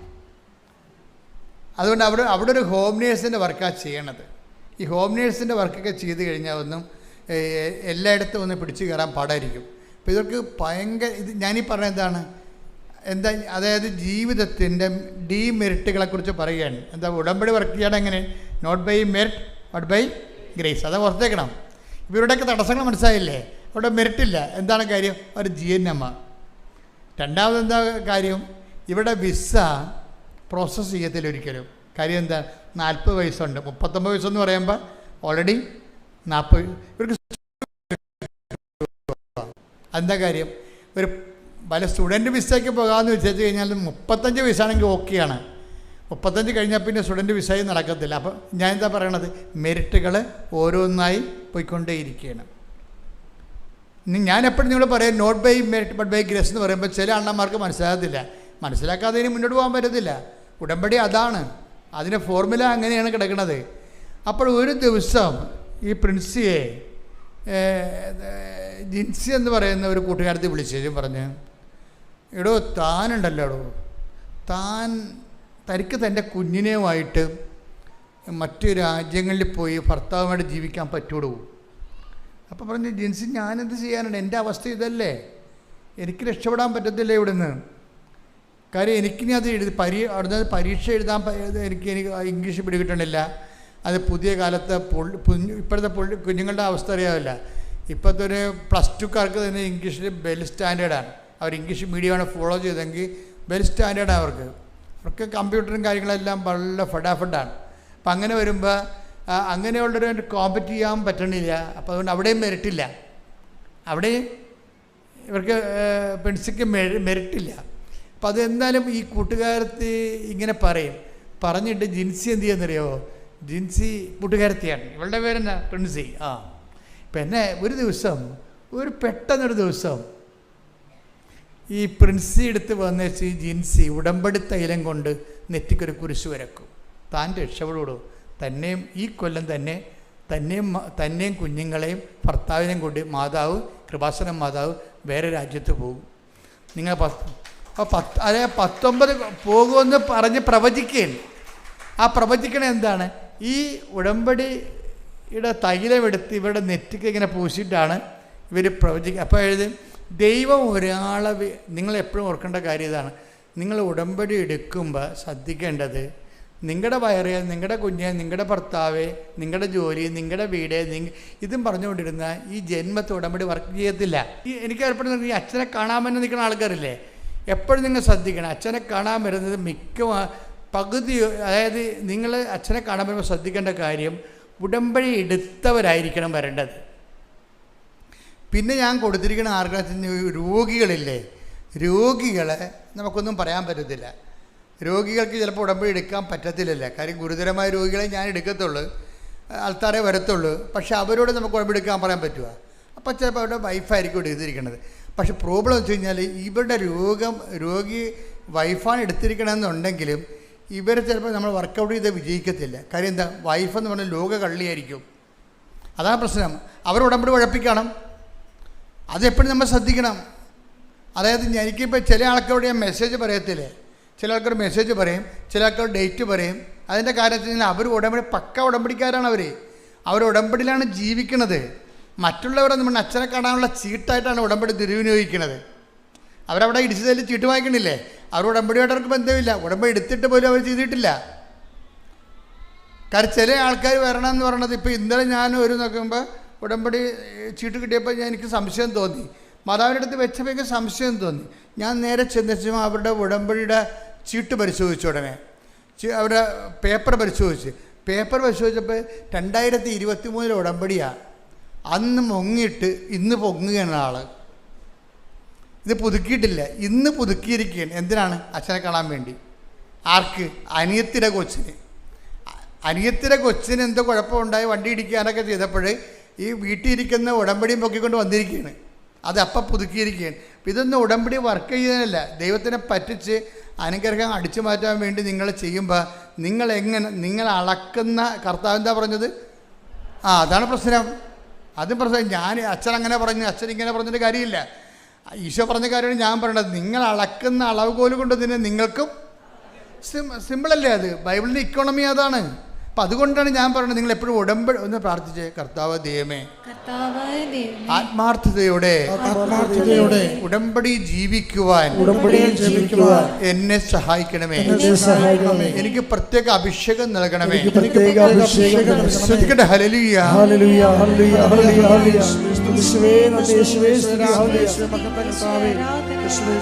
ജിൻസിയുടെ നെറ്റിക്ക് കൊണ്ടുവന്ന് ജിൻസി ഉടമ്പടി തൈലത്തിൻ്റെ കുരിശ് വരച്ച് പറഞ്ഞ്, എടോ താനും മക്കളും ഭർത്താവുമായിട്ട് ഈ കൊല്ലം തന്നെ വേറെ രാജ്യത്തേക്ക് പോകാൻ മാതാവ് ഇടയാക്കുമെന്ന് പറയും. അപ്പോൾ ഈ പ്രിൻസി പറയും, എൻ്റെ ജിൻസി എനിക്കിതിലൊന്നും വലിയ വിശ്വാസമില്ല. എന്താ കാര്യം? അവർ അത് ശരിയാണ്, അവിടെ ജീവിതം അങ്ങനെയാണല്ല. ദൈവത്തിന് ഈ അടുത്ത 10 കൊല്ലത്തേക്ക് തിരിഞ്ഞു നോക്കാൻ പറ്റാത്ത ജീവിതമാണ് ജീവിച്ചു കൊണ്ടിരിക്കുന്നത്. ജീവിതത്തിൻ്റെ അവസ്ഥയാണ് അത്. അവർ പറഞ്ഞത് ശരിയാണ്. എൻ്റെ ജിൻസി എനിക്കിതൊന്നും വിശ്വസിക്കാൻ പറ്റണില്ല. കാര്യം വിശ്വസിക്കാൻ പറ്റത്തില്ല. അവർ വൃത്തികെട്ട ജീവിതം ജീവിച്ച് വിശ്വാസം അവരുടെ പോയി. അതാ നമ്മുടെ ജീവിതം, വിശുദ്ധിയും വിശ്വാസവും ജീവിതവും തമ്മിൽ ഭയങ്കര വ്യത്യാസമുണ്ട്, ഭയങ്കര ബന്ധമുണ്ട്. അപ്പം നിങ്ങൾ വിശ്വാസം മതി, വിശുദ്ധി വേണ്ടെന്നല്ല പറയണത്. വിശ്വാസം എന്തിലാണ് വിശ്വസിക്കണത്? നമ്മൾ കർത്താവിൻ്റെ വചനത്തിലാണ് വിശ്വസിക്കുന്നത്. ആ വചനത്തിനുള്ള പ്രശ്നം എന്താണ്? ഞാൻ നിങ്ങളോട് പറഞ്ഞിട്ടുള്ള വചനം നിമിത്തം നിങ്ങൾ വിശുദ്ധിയുള്ളവരായിരിക്കുന്ന ആ വചനത്തിലാണ് നമ്മൾ വിശ്വസിക്കണത്. വിശ്വാസം എവിടുന്നാണ് വരുന്നത്? കേൾവി എന്നല്ലേ? കേൾവി എന്ന് എവിടുന്നാണ് വരുന്നത്? യേശുക്രിസ്തുവിൻ്റെ. നമ്മളൊരു 10:17 ശ്രദ്ധിക്കട്ടെ. ഹല്ലേലൂയ. റോമ 10:17. വിശ്വാസം കേൾവിയിൽ വേണ്ട. വിശ്വാസം എന്ന് പറഞ്ഞാൽ എന്താണ്? കേൾവി നിന്ന്. കേൾവി ക്രിസ്തുവിനെ പറ്റിയുള്ള പ്രസംഗത്തിൽ നിന്നുമാണ്. അതൊക്കെ കൃത്യമല്ല. വിശ്വാസം എവിടെ നിന്ന് വരുന്നു? വിശ്വാസം റോമ 10:17. വിശ്വാസം എവിടെ നിന്ന് വരുന്നു? വിശ്വാസം കേൾവിയിൽ നിന്ന്. കേൾവി എന്തിനെക്കുറിച്ചാണ്? ക്രിസ്തുവിനെക്കുറിച്ചുള്ള പ്രസംഗത്തിൽ നിന്ന്. അതാണ് ഈ കേട്ടുകൊണ്ടിരിക്കുന്നത് നിങ്ങളെ. ക്രിസ്തുവിനെക്കുറിച്ചുള്ള വചനങ്ങളിൽ നിന്നാണ്. അപ്പോൾ വിശ്വാസം തന്നെ എവിടെ നിന്നാണ്? വചനത്തിൽ നിന്നാണ് വരണത്. പറഞ്ഞ മനസ്സിലായില്ലേ? വിശ്വാസം എവിടെ നിന്ന് നമുക്ക് വരണത്? വചനത്തിൽ നിന്നാണ് വരണത്. വചനത്തിൻ്റെ പ്രശ്നം എന്താണ്? വചനത്തിന് 2-3 ഗുണങ്ങളാണുള്ളത്. ഒന്നെന്താണ്? വചനം രക്ഷയിലേക്ക് നയിക്കുന്ന ദൈവത്തിൻ്റെ ശക്തിയാണ്. റോമ 1:16 സുവിശേഷത്തെ പറ്റി സുവിശേഷത്തെ പറ്റി ഞാൻ ലജ്ജിക്കുന്നില്ല. എന്തെന്നാൽ വിശ്വസിക്കുന്ന ഏവർക്കും ആദ്യം യഹൂദർക്കും പിന്നീട് ഗ്രീക്കുകാർക്കും അത് രക്ഷയിലേക്ക് നയിക്കുന്ന ദൈവശക്തിയാണ്. അപ്പൊ സുവിശേഷം എന്ന് പറയണത്, വചനം എന്ന് പറയണത് എന്താണ്? അത് രക്ഷയിലേക്ക് നയിക്കുന്ന. രക്ഷ എന്ന് പറഞ്ഞാൽ എന്താണ്? ക്രിസ്തുവാണ്. ലൂക്ക 2:30 എടുത്ത്. ലൂക്ക 2:30-31. ആ. എന്തെന്നാൽ സകല ജനതകൾക്കും വേണ്ടി അവിടുന്ന് ഒരുക്കിയിരിക്കുന്ന രക്ഷ എന്റെ കണ്ണുകൾ കണ്ടു കഴിഞ്ഞു. ഇതൊക്കെ ബേസിക് വചനങ്ങളാണ്. എന്താണ്? ക്രിസ്തുവിനെ കയ്യിലെടുത്തപ്പോൾ ശമയോൻ പറഞ്ഞതാണ്. എന്താണ്? സകല ജനങ്ങൾക്ക് വേണ്ടി ഒരുക്കിയിരിക്കുകയാണ്. അല്ല ക്രിസ്ത്യാനികൾക്ക് വേണ്ടി മാത്രമല്ല, മനസ്സിലായില്ലേ? യഹൂദന് വേണ്ടിയും അക്രൈസ്തവർക്ക് വേണ്ടിയും ഹിന്ദുക്കൾക്ക് വേണ്ടിയും മുസ്ലിംസിന് വേണ്ടിയും പാർസികൾക്ക് വേണ്ടിയും. എന്താണ്? എന്തെന്നാൽ സകല ജനങ്ങൾക്കും വേണ്ടി. പറഞ്ഞേ, എന്തെന്നാൽ സകല ജനതകൾക്കും വേണ്ടി ഒരുക്കിയിരിക്കുന്ന രക്ഷ അതാരാണ്? ക്രിസ്തുവാ. അതാണ് ക്രിസ്തുവ. അപ്പോൾ വിശ്വാസം എന്ന് പറഞ്ഞാൽ എന്താണ്? വിശ്വാസം കേൾവിയിൽ നിന്നും. 10:17 റോമ. വിശ്വാസം കേൾവിയിൽ നിന്നും. പറഞ്ഞേ, വിശ്വാസം കേൾവിയിൽ നിന്നും. കേൾവി യേശുക്രിസ്തുവിനെ കുറിച്ചുള്ള വചനങ്ങളിൽ നിന്നുമാണ്. അപ്പൊ വചനം എന്താണ്? വചനം റോമ 1:16 അനുസരിച്ചുകൊണ്ട് രക്ഷയിലേക്ക് നയിക്കുന്ന ദൈവത്തിൻ്റെ ശക്തിയാണ്. അപ്പം വചനം രക്ഷയിലേക്ക് നയിക്കുന്ന ദൈവത്തിൻ്റെ ശക്തിയാണ്. അപ്പം അതുകൊണ്ട് തന്നെ ഈ വചനത്തിലൂടെ നമുക്ക് എന്താ ലഭിക്കണത്? ദൈവത്തിൻ്റെ ശക്തി ലഭിക്കും. പിന്നെ എന്ത് കിട്ടും? വിശുദ്ധി കിട്ടും. അപ്പോൾ അതാണ് പ്രശ്നം. ഈ വചനം ആക്ടിവേറ്റ് ചെയ്യുമ്പോൾ നമുക്ക് ദൈവത്തിൻ്റെ ശക്തിയാണ് ലഭിക്കുന്നത്. ബലഹീനതയിലാണ് ദൈവത്തിൻ്റെ ശക്തി എന്ന് നമ്മൾ വായിച്ചില്ലേ? 2 Corinthians 12:9 വായിച്ചില്ലേ? ബലഹീനതയിലാണ് ദൈവത്തിൻ്റെ ശക്തി എന്ന് നമ്മൾ വായിച്ചു അല്ലേ? അപ്പോൾ ഈ ശക്തി നമുക്ക് കിട്ടുന്നത് എന്താണ്?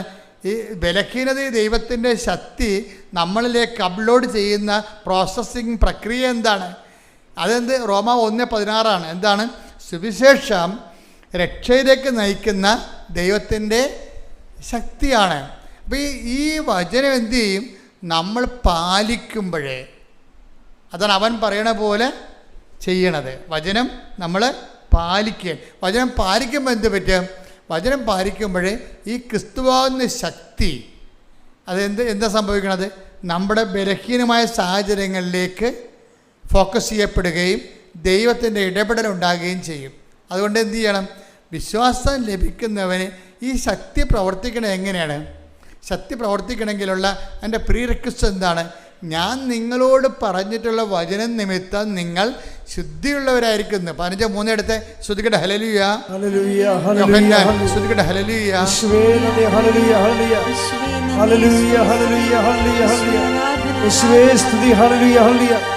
യോഹന്നാൻ 15:3. ഞാൻ നിങ്ങളോട് പറഞ്ഞ വചനം നിമിത്തം നിങ്ങൾ ശുദ്ധിയുള്ളവരായിരിക്കുന്നു. അതാണ്. അപ്പം വചനത്തിൻ്റെ പ്രശ്നം വെച്ചാൽ വചനത്തിന് ആദ്യം എന്താ വേണ്ടത്? ആദ്യം നമുക്ക് വചനം കേൾക്കുമ്പോൾ ഉടനെ അടയാളങ്ങൾ ഉണ്ടാകത്തില്ല. ശക്തി പ്രവർത്തിക്കണ മുമ്പ് നമ്മൾ എന്ത് ചെയ്യണം? വചനം നിമിത്തം നിങ്ങൾ ശുദ്ധിയുള്ളവരാകണം. അപ്പോൾ വചനം ആക്ടിവേറ്റ് ചെയ്യുമ്പോഴാണ് നമുക്ക് വിശുദ്ധി ഉണ്ടാകണത്. അപ്പോൾ വിശുദ്ധി ഇല്ലാതെ ദൈവത്തെ പ്രസാദിപ്പിക്കുക സാധ്യമല്ല. Take the word of God. വിശുദ്ധി ഇല്ലാതെ ദൈവത്തെ പ്രസാദിപ്പിക്കുക സാധ്യമല്ല. ശ്രുതിക്കട്ടെ. ഹല്ലേലൂയ, ഹല്ലേലൂയ, ഹല്ലേലൂയ, ഹല്ലേലൂയ. യേശുവേ നന്ദി. ഹല്ലേലൂയ, ഹല്ലേലൂയ, ഹല്ലേലൂയ, ഹല്ലേലൂയ, ഹല്ലേലൂയ. പരിശുദ്ധ പരമ ദിവ്യകാരുണ്യത്തിന് എന്നേരവും ആരാധനയും സ്തുതിയും പുകഴ്ചയും ഉണ്ടായിരിക്കട്ടെ. അപ്പം വിശുദ്ധി ഇല്ലാതെ ദൈവത്തെ പ്രസാദിപ്പിക്കുക സാധ്യമല്ലെന്ന് പൗലോസപ്പോസ്തലന്റെ വചനമാണ്.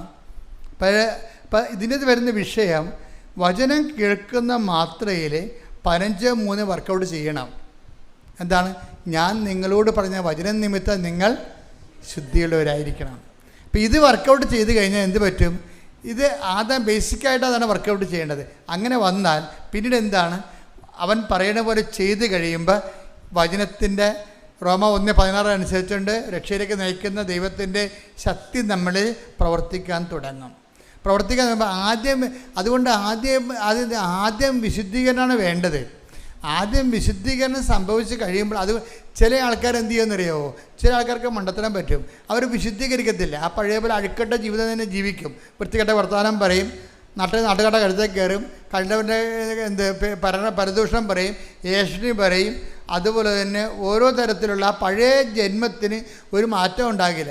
എന്നിട്ട് തിരികത്തിച്ച് ദൈവത്തിന് പുകയിട്ടുകൊണ്ടിരിക്കും. കൊപ്രയൊക്കെ പുകയിടണമെന്ന് പറഞ്ഞ പോലെ തിരികെ ഇവർക്ക് മാറ്റമൊന്നും ഉണ്ടാകത്തില്ല. ഇവരാ പഴയ പിടുത്ത് കൂതറ ജന്മമായിരിക്കും സാധനം. എന്ന് വെച്ച് കഴിഞ്ഞാൽ എൻ്റെ നാട്ടുകാരുടെ കരുത്തേക്ക് കയറും, എല്ലാവരുടെയും കുറ്റം പറയും, എവിടെ നോക്കിയാലും നെഗറ്റീവേ പറയത്തുള്ളൂ. ഇങ്ങനെ ആ പഴയ ജന്മം തന്നെയായിരിക്കും. എപ്പോഴും നമ്മൾ ശ്രദ്ധിക്കേണ്ടത്, അതായത് പഴയ ജന്മത്തിൻ്റെ ഭാഗമായിട്ടാണ് ഈ തകർച്ച വന്നിരിക്കുന്നത്. ഇപ്പം നമുക്ക് തകർച്ച വരാൻ കാര്യം എന്താണ്? നമ്മുടെ ജന്മം ഇതുപോലെ പാഴ്ജന്മം ആയതുകൊണ്ട്, പാപത്തിൻ്റെ ജന്മം ആയതുകൊണ്ട് അവർക്ക് അനുതാപവും ഇല്ല. അവരാ പഴയ വൈകൃത ജീവിതം തന്നെ ജീവിച്ചു തീർക്കണ കാരണം അവർക്കതിനെക്കുറിച്ച് തകർച്ച അവർ എന്താണ് ക്ഷണിച്ചു വരുത്തുന്നതാണ്. അതുകൊണ്ട് ബൈബിൾ എന്താ പറയുന്നത് അറിയാവോ? നിങ്ങൾ എങ്ങനെയാണ് വീണതെന്ന് നോക്കാൻ പറയും. ബൈബിൾ അതാണ് പറയണത്. നിങ്ങൾക്കിപ്പോൾ തകർച്ചയെന്ന് പറഞ്ഞിട്ടുണ്ടെങ്കിൽ വായും പൊളിച്ചപ്പോഴും പറഞ്ഞുകൊണ്ടിരിക്കേണ്ട, അങ്ങനെ സംഭവിച്ചു, ഇങ്ങനെ സംഭവിച്ചു, മകൻ്റെ ജോലി പോയി, അവനെ കഞ്ചാവ് പിടിച്ച്, ഭർത്താവ് വേറെ പെണ്ണുങ്ങളടുത്ത് പോയി, ഇങ്ങനെ കണാകുണായും പറഞ്ഞുകൊണ്ട് നടക്കേണ്ട കാര്യമില്ല. നിങ്ങൾ എങ്ങനെ വീണെന്ന് നോക്കാൻ പറയും. മകനെ കഞ്ചാവ് പിടിച്ചതെന്ന് പറഞ്ഞ കാര്യം, അയ്യോ അവന് പച്ചക്കും ഇല്ലയെന്ന് വെച്ചാൽ പഴുത്തതിനും ഇല്ലയെന്ന് വെച്ചാൽ അവൻ്റെ കൂട്ടുകാരൻ കൊടുത്താൽ പൊതിയായിരുന്നു, അവനെ അറിയാൻ പോലെ എൻ്റെ കൂട്ടുകാരനെ വിശ്വസിച്ച് അവസാനം പോലീസ് പിടിച്ചെന്നൊക്കെ പറയും. ഇങ്ങനെ പറയാവുന്നല്ലാതെ കഥയില്ല. ബൈബിൾ എന്താ പറയണത്? ഇങ്ങനെ ഒരു പാട്ടൊന്നും പറയണ്ട, മറിച്ച് എന്ത് ചെയ്യണം? എങ്ങനെ നിങ്ങൾ വെളിപ്പാട് 2:5 എടുത്ത് ശ്രുതിക്കട്ടെ. ഹല്ലേലൂയ, ഹല്ലേലൂയ, ഹല്ലേലൂയ, ഹല്ലേലൂയ, ഹല്ലേലൂയ. യേശുവേ നന്ദി, യേശുവേ സ്തുതി. ഹല്ലേലൂയ, ഹല്ലേലൂയ, ഹല്ലേലൂയ, ഹല്ലേലൂയ, ഹല്ലേലൂയ. വെളിപാട് 2:5. അതിനാൽ നീ ഏതവസ്ഥയിൽ നിന്ന് അധപ്പതിച്ചുവെന്ന് ചിന്തിക്കുക. ഇതാണ് പ്രശ്നം. അതായത് ഇത് വർക്കൗട്ട് ചെയ്യണമെങ്കിൽ ആദ്യം പറയണമെങ്കിൽ പാട്ടൊക്കെ പാടാതെ ആദ്യം ചെയ്യേണ്ടത് നിങ്ങൾ എവിടെയാണ് ഫോളായെന്ന് നോക്കണം. ഫാളിങ് എവിടെയാണ് വീണെന്ന് നോക്കണം. ഏതവസ്ഥയിൽ നിന്നാണ് അധപ്പതിച്ചതെന്ന് നോക്കണം. അതുകൊണ്ട് ഈശോ ആ നിലപാടിന്, അത് ഈശോയുടെ നിലപാടാണ്. ബൈബിൾ തുന്നിക്കെട്ടുമ്പോൾ അവസാനമായിട്ട് വെളിപാട് അവസാനിക്കാൻ പോകുമ്പോൾ ലാസ്റ്റ് പറയുന്ന വാക്കുകളാണ്. എന്താണ്? മനുഷ്യൻ രക്ഷപ്പെടുന്നുണ്ടെങ്കിൽ ആദ്യം ചെയ്യേണ്ടത് ഇന്നത്തെ അവസ്ഥയിലേക്ക് എങ്ങനെ എത്തി, തകർച്ച എങ്ങനെ വന്നു, അതെന്താണ്? കയ്യിരിപ്പ് പരിശോധിക്കാൻ പറയുകയാണ്. കർത്താവ് പറഞ്ഞില്ലേ, സിലോഹയിലെ ഗോപുരം വീണ് 18 പേര് മരിച്ചു. അതിന് കർത്താവിനൊരു ബുദ്ധിമുട്ട്, ഒരു ടെൻഷനും ഇല്ല. അങ്ങയുടെ കാലത്ത് ആ ആഴ്ച സംഭവിച്ചതാണ്. ഒരു ഗോപുരം ഉണ്ടായിരുന്നു, അത് പിടച്ച് തല്ലി വീണ് 18 പേരുടെ കാഞ്ഞുപോയി. എന്നിട്ട് കർത്താവ് ചോദിക്കുകയാണ്, ആ സിലോഹയിൽ അന്ന് അവിടെ ഉണ്ടായിരുന്ന ആൾക്കാരെക്കാളൊക്കെ ഈ ഗോപുരം വീണ് ചത്ത കക്ഷികൾ പാപികളാണെന്ന് നിങ്ങൾ കരുതുന്നുണ്ടോ? ഇല്ലെന്നാണ് എനിക്ക് തോന്നുന്നത്. പശ്ചാത്തപിച്ചില്ലെങ്കിൽ നിങ്ങളും അതുപോലെ തകരും. ഇപ്പം തകർച്ച വന്നെ എന്താണ് കാര്യം? എവിടെയൊക്കെ കുഴപ്പങ്ങൾ ഉണ്ടാക്കിയിട്ടുണ്ട്. ഇപ്പം നിങ്ങൾ ഈ കൊച്ചിനെ കഞ്ചാവ് പിടിച്ചെന്ന് പറഞ്ഞില്ലേ, നിങ്ങൾ പറഞ്ഞത് ശരിയാണ്. അവൻ കഞ്ചാവ് വലിക്കത്തുമില്ല, കഞ്ചാവ് സൂക്ഷിക്കത്തുമില്ല. അവൻ്റെ കൂട്ടുകാരൻ അവനെ ചതിച്ചതാണ്. പക്ഷേ ഇപ്പം മകനകത്താണ്. ഇപ്പം അവൻ പറയും, ഞാനിനി ഒരു ദൈവത്തിലും വിശ്വസിക്കണില്ല. എന്താ കാര്യം? ഞാനൊരു തെറ്റും ചെയ്തില്ല, എന്നിട്ട് ഞാൻ അകത്ത് പോയില്ലേ? നീ തെറ്റ് ചെയ്യണമെന്ന് നിർബന്ധമില്ല, നിൻ്റെ അമ്മ തെറ്റ് ചെയ്താൽ മതി. ഞാൻ ആ ചേട്ടത്തിയോട് ചോദിച്ചേ, ചേട്ടത്തി ഇവനെ പ്രഗ്നൻ്റ് ആയതിനു ശേഷം എത്ര പ്രാവശ്യം 8 മാസം വരെ നിങ്ങൾ പണിക്ക് പോയെന്ന് കേട്ട്, എത്ര പ്രാവശ്യം നിങ്ങൾ ദേവാലയത്തിൽ പോയി? അതാണ് വിഷയം. നിസ്സാരമില്ല. ഇത് ഒറ്റക്കൈക്കും കച്ചും കൈയും തിരിയത്തില്ലേ? നിങ്ങളിപ്പോൾ തൊഴിലുറപ്പിന് പോണവരുണ്ട്, ഓഫീസിൽ പോണവരുണ്ട്. അവസാന പ്രസവ ലീവ് കൂടിയെടുക്കാൻ വേണ്ടിയേ, പ്രസവ ലീവ് ഗവൺമെൻറ് കൊടുക്കുമല്ലോ, മെറ്റേണിറ്റി ലീവ് പോകാതിരിക്കാൻ വേണ്ടി പ്രസവിക്കണതിന് 5 ദിവസം മുമ്പ് വരെ അവർ ഓഫീസിൽ പോകും, പക്ഷേ ദേവാലയത്തിൽ പോകത്തില്ല. അതാണ് വിഷയം. കർത്താവിന്, അതായത് എപ്പോഴും നമ്മൾ ശ്രദ്ധിക്കണം, ദൈവത്തിന് കൊടുക്കേണ്ടത് ദൈവത്തിന് കൊടുക്കണം. നിങ്ങളുടെ പ്രസവ ലീവ് കൂട്ടിയെടുക്കാൻ വേണ്ടിയാണ് നിങ്ങൾ അന്ത്യനിമിഷം വരെ പ്രസവിക്കുന്നതിന് 3 ദിവസം മുമ്പ് വരെ നിങ്ങൾ ഓഫീസിൽ പോകും. പക്ഷേ അതേസമയം തന്നെ ദൈവികമായ കാര്യങ്ങൾക്ക് ഈ മകനെ പ്രസവിക്കുന്ന സമയത്ത് നിങ്ങളുടെ ദൈവമായിട്ടുള്ള നിങ്ങളുടെ ബന്ധം എന്തായിരുന്നു? ദൈവികമായൊരു കൃപയിലാണോ നിങ്ങൾ ഇവനെ പ്രസവിച്ചതെങ്കിൽ ഇവനിങ്ങനെ പിടിക്കേണ്ട കാര്യമില്ല. എന്താ കാര്യം? ദൈവം പ്രൊട്ടക്റ്റ് ചെയ്യും. അതാണ് സ്മിർനായിലെ സഭ ചോദിക്കുന്നത്. നിങ്ങൾ എങ്ങനെ ഏതവസ്ഥയിൽ നിന്ന് നിബന്ധിച്ചുവെന്ന് നോക്കുക. ഒറ്റ കൈക്ക് തീരത്തില്ല കേട്ടോ. അതായത് ആദ്യം വിശുദ്ധീകരണം, പിന്നെ ശക്തീകരണം. അതാണ് ദൈവത്തിൻ്റെ ഒരു ആക്ഷൻ്റെ രീതി. അതാണ് നിങ്ങൾ പറഞ്ഞത്. എന്താണ്? ആദ്യം ശക്തീകരണം, പിന്നെ ഞാൻ വിശുദ്ധീകരിച്ചോളാം. നടക്കത്തില്ല. ഇത് കറക്റ്റ് ചെയ്യണം. ഞാൻ നിങ്ങളെ കുറ്റപ്പെടുത്തുകയല്ല. എൻ്റെ മക്കളെല്ലാവരും കാര്യം ഉടമ്പടി 10 പേര് ചെയ്താൽ 10 പേരും വലിയ രക്ഷ. കാര്യം ഉടമ്പടി പെർഫെക്റ്റ് ഫോർമുലയാണ്, അതിന് തെറ്റില്ല, അത് കറക്റ്റാണ്, പ്രൂവൺ ഫാക്റ്റാണത്. പക്ഷേ ചില ആൾക്കാർ അത് ചെയ്ത് തെറ്റിക്കണുണ്ട്. ആദ്യം എന്താണ്? ആദ്യം വിശുദ്ധീകരണം, പിന്നെ എന്ത് ചെയ്യണം? പിന്നെയാണ്, അതാണ് ഈശോ പറഞ്ഞത്, വിശുദ്ധീകരണത്തിന് എന്ത് ചെയ്യണം? ഒന്നും ചെയ്യണ്ട. കർത്താവിൻ്റെ വചനം അനുസരിച്ച് ജീവിച്ചാൽ മതി, വേറെ ഒന്നും ചെയ്യണ്ട. അതായത് കർത്താവിൻ്റെ വചനത്തിൽ എങ്ങനെയാണ് എന്താണ് എഴുതിയിരിക്കുന്നത് അതനുസരിച്ച് ജീവിച്ചാൽ മതി. അതാണ് ഈശോ പറഞ്ഞത് 15:3 ഞാൻ നിങ്ങളോട് പറഞ്ഞ വചനം നിമിത്തം നിങ്ങൾ വിശുദ്ധീകരിച്ചിരിക്കുന്നു. കർത്താവിൻ്റെ വചനത്തിൽ എന്താ പറയണത്? കൊല്ലരുത്. അപ്പോൾ അബോർഷൻ അവിടെ വെച്ച് തന്നെ തീരുമാനമായി. അബോർഷനെ കുറിച്ച് അവിടെ തീരുമാനമായി. നിങ്ങൾക്ക് അബോർഷൻ ചെയ്യാൻ അനുവാദമില്ല. നിങ്ങൾ എന്ത് ഉദ്ദേശത്തിലാണ് അബോർഷൻ ചെയ്തത്? അപ്പോൾ ആ രീതിയിൽ നിങ്ങൾ 2 അബോർഷൻ ചെയ്തിട്ട് 3ാമത്തെ കൊച്ചിനാണ് ഇപ്പോൾ കഞ്ചാവ് പിടിച്ചിരിക്കുന്നത്. 2 അബോർഷൻ ഗർഭപാത്രം കൊലക്കലമാക്കിയതിന് ശേഷമാണ് 3ാമത്തെ കൊച്ച് ജനിച്ച് നിങ്ങളുടെ സൗകര്യത്തിൽ നിങ്ങളെ പ്രത്യേകിച്ച്. 2ാമത്തെ കൊച്ചിനെ പെട്ടെന്ന് ജനിച്ച് പ്രഗ്നൻ്റ് ആയത് കാരണം പാൽ കൊടുക്കണമല്ല, ഷേപ്പ് പോകുമല്ല എന്നൊക്കെ പറഞ്ഞ് നിങ്ങളെക്കുറിച്ച് ചിന്തിച്ച കാരണം എന്നാ പറ്റിയെന്ന് വെച്ച് കഴിഞ്ഞാൽ നിങ്ങളുടെ സൗകര്യത്തിലേക്ക് മാറ്റിവെച്ചത് തെറ്റാണെന്നല്ല ഞാൻ പറയണത്. പക്ഷേ നിങ്ങളുടെ സൗന്ദര്യത്തിൻ്റെ വിഷയത്തിലോ സൗകര്യത്തിൻ്റെ വിഷയത്തിലോ ആണ് ദൈവികമായ പദ്ധതി മാറ്റിവെച്ചതെങ്കിൽ സ്വാഭാവികമായിട്ടും ആ ദൈവികമായ പദ്ധതിയല്ല. ദൈവഭയമില്ലെന്ന് എൻ്റെ അർത്ഥം. ദൈവഭയമില്ല. അത് എനിക്കിഷ്ടമുള്ളപ്പോൾ ഞാൻ ചെയ്യും. അതിപ്പോൾ ദൈവത്തെ അറിയാത്ത ആൾക്കാർ അങ്ങനെയല്ലേ ചെയ്യണത്. അതുപോലെ ദൈവത്തെ അറിഞ്ഞ ആൾക്കാരും ചെയ്ത് കഴിഞ്ഞാൽ എന്തെങ്ങനെ ചെയ്യണത്? അത് എപ്പോഴും എന്തുകൊണ്ടാണ് കൽപ്പനകൾ വരണത്? ഒരു കൽപ്പന എന്തുകൊണ്ടാണ് വരണത്? അപ്പോൾ ഇപ്പോൾ നമ്മൾ ഇപ്പോൾ ഞാനിപ്പോൾ കഴിഞ്ഞ ദിവസം തൃശ്ശൂർ പോയപ്പോൾ തന്നെ എനിക്ക് മുമ്പേ പോയ അണ്ണന്മാർ വേറെ വഴി എടുത്തു പോയി. ഞാനുണ്ട് ചെന്ന് ബ്ലോക്കിൽ പെട്ട്. കാരണം ഞാൻ ഉറക്കമായിരുന്നു. വണ്ടിയിൽ ഡ്രൈവർ അടിച്ച് വിട്ടു പോയി, ചെന്ന് ബ്ലോക്കിൽ പെട്ട്. ബ്ലോക്കിൽ എത്ര മണിക്കൂർ? 2 മണിക്കൂർ ബ്ലോക്കിൽ കിടന്നു. ഒപ്പം കൊച്ചിയിൽ നിന്ന് യാത്ര ചെയ്ത ആൾക്കാർ ഞങ്ങളെക്കാൾ 1.5 മണിക്കൂർ നേരത്തെ അവിടെ എത്തി. ഞാൻ ചോദിച്ചത് നിങ്ങളെങ്ങനെ എത്തി? ഞങ്ങൾ ഗൂഗിൾ അടിച്ചു നോക്കിയപ്പോൾ അവിടെ ബ്ലോക്ക് ഉണ്ടെന്ന് മനസ്സിലായെന്ന്.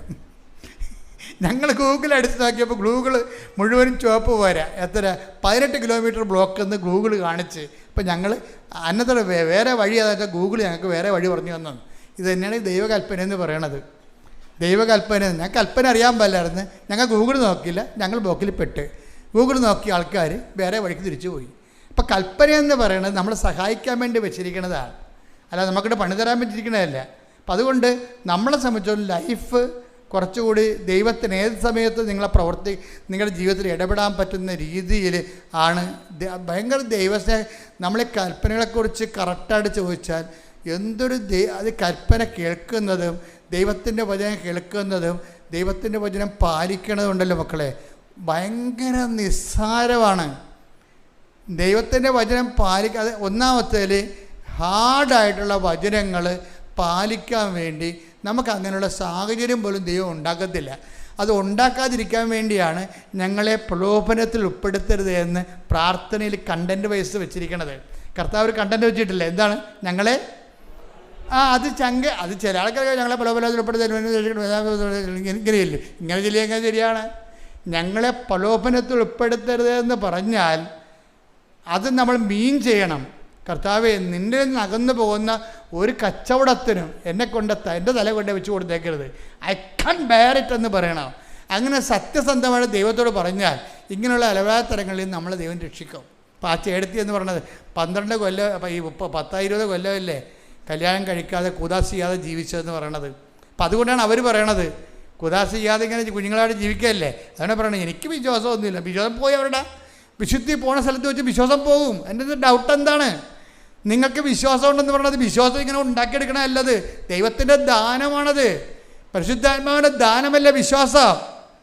അല്ല നമ്മുടെ ലോകത്തിലുണ്ടാകുന്ന ജ്ഞാനങ്ങളെ പോലെ അമേരിക്ക അവിടെ ഉണ്ടെന്ന് വിശ്വസിക്കണതാണ്, അതൊന്നുമല്ല. വിശ്വാസം ദൈവത്തിലുള്ള എല്ലാ കാര്യങ്ങളും ദൈവികമായ നടപടിക്രമങ്ങൾ ജീവിതത്തിൽ സംഭവിക്കുന്ന ഓരോ വിഷയങ്ങൾക്കും ദൈവത്തിൻ്റെ പാദസ്വനങ്ങളുണ്ടെന്ന് മനസ്സിലാക്കുന്നതിനുള്ള പരിശുദ്ധാത്മാവ് നോക്കുന്ന വിവേചന ശക്തിയാണ് വിശ്വാസം. അപ്പോൾ ആ വിശ്വാസം എന്ന് പറഞ്ഞാൽ ദൈവദാനം തന്നെയാണ്. വിശുദ്ധി പോയാൽ വിശ്വാസം കുറയും. പക്ഷേ അപ്പോൾ എന്താ വേറെ ഒരു ഗുണം ചെയ്ത്? അപ്പോഴേ ഇവിടെ എന്ത് സംഭവിച്ചിരിക്കണത്? ഇവർക്ക് വിശ്വാസമില്ലെങ്കിലും നമ്മൾക്ക് ഈ പ്രിൻസിക്കാണ് വിശ്വാസം ഇല്ലെന്ന് പറയണത്. പക്ഷേ ആർക്കാണ് വിശ്വാസം ഉള്ളത്? ജിൻസിക്ക് വിശ്വാസമുണ്ട്. അവൾ പറയണേ എൻ്റെ വിശ്വാസത്തിലാണ് ഇത് വർക്കൗട്ട് ചെയ്തിരിക്കണമെന്ന് പറയും. നിങ്ങൾ ഈ വർഷം കയറിപ്പോകുമെന്ന് പറയും. അത് അവരുടെ വിശ്വാസത്തിലല്ല. ആരാണ്? ചെയ്ത് കൊടുത്തവൻ്റെ, അവിടെ നെറ്റിക്ക് കുരിശിട്ടവൻ്റെ ഇട്ടവളുടെ വിശ്വാസത്തിൻ്റെ അടിസ്ഥാനത്തിലാണ് ഗ്യാരണ്ടി ചെയ്യണത്. അന്ന് രാത്രി ഒരു സംഭവം നടക്കും. അന്ന് രാത്രി ഈ പ്രിൻസിയുടെ നെറ്റിയിൽ ജിൻസി കുരിശിട്ട ദിവസം രാത്രി ഒരു സംഭവം നടക്കും. ഒരു ചേടത്തി വരും ബെഡ്റൂമിലേക്ക് രാത്രി, ദർശനത്തിലാണ്. അവർ ജുമ്മ വന്ന് കയറി ഇറങ്ങിപ്പോകും. കുറച്ച് കഴിയുമ്പോൾ അവിടെ മരിച്ചുപോയ അവിടെ അമ്മായിയപ്പൻ ഇവളുമായിട്ട് കൊണ്ട വൈരാഗ്യമായിരുന്നു. അവളുടെ ആ വൈരാഗ്യം ഇപ്പോഴും ഇവളുടെ മനസ്സിലുണ്ട്. പക്ഷെ ആ മനുഷ്യൻ സ്വപ്നത്തിൽ വരും. ഞാൻ പറയും, പ്രിൻസി എല്ലാം ശരിയാവും. അപ്പോഴും മനസ്സിലായി. ഇതുടനെ ജിൻസിനെ വിളിച്ച് ഇവൾക്കാണെങ്കിൽ വല്ലാത്ത രീതിയിൽ ഷിവർ ചെയ്യാൻ തുടങ്ങി ഈ കാഴ്ചയോടുകൂടി. ഭയങ്കര ഭീതിപ്പെടും. അതായത് സന്തോഷകരമായ സുഗതമായ എന്നാൽ ദൈവ സാന്നിധ്യത്തിൻ്റെ ഭീതിതമായ ഒരു കാഴ്ചയാണ്. ഒരു സ്ത്രീ വന്ന് ഇറങ്ങിപ്പോകുന്നു. അത് പോയ സെക്കൻഡുകൾക്കുള്ളിൽ മരിച്ചുപോയ അമ്മായിയപ്പൻ സ്വപ്നത്തിൽ വന്നിട്ട് പറയും, പ്രിൻസി എല്ലാം ശരിയാകും. ഇത് പറയണ കൂടി ഇവർക്ക് വല്ലാത്തൊരു കോൺഫിഡൻസ് വരും. ഇവർ തിരിച്ച് വിളിക്കും.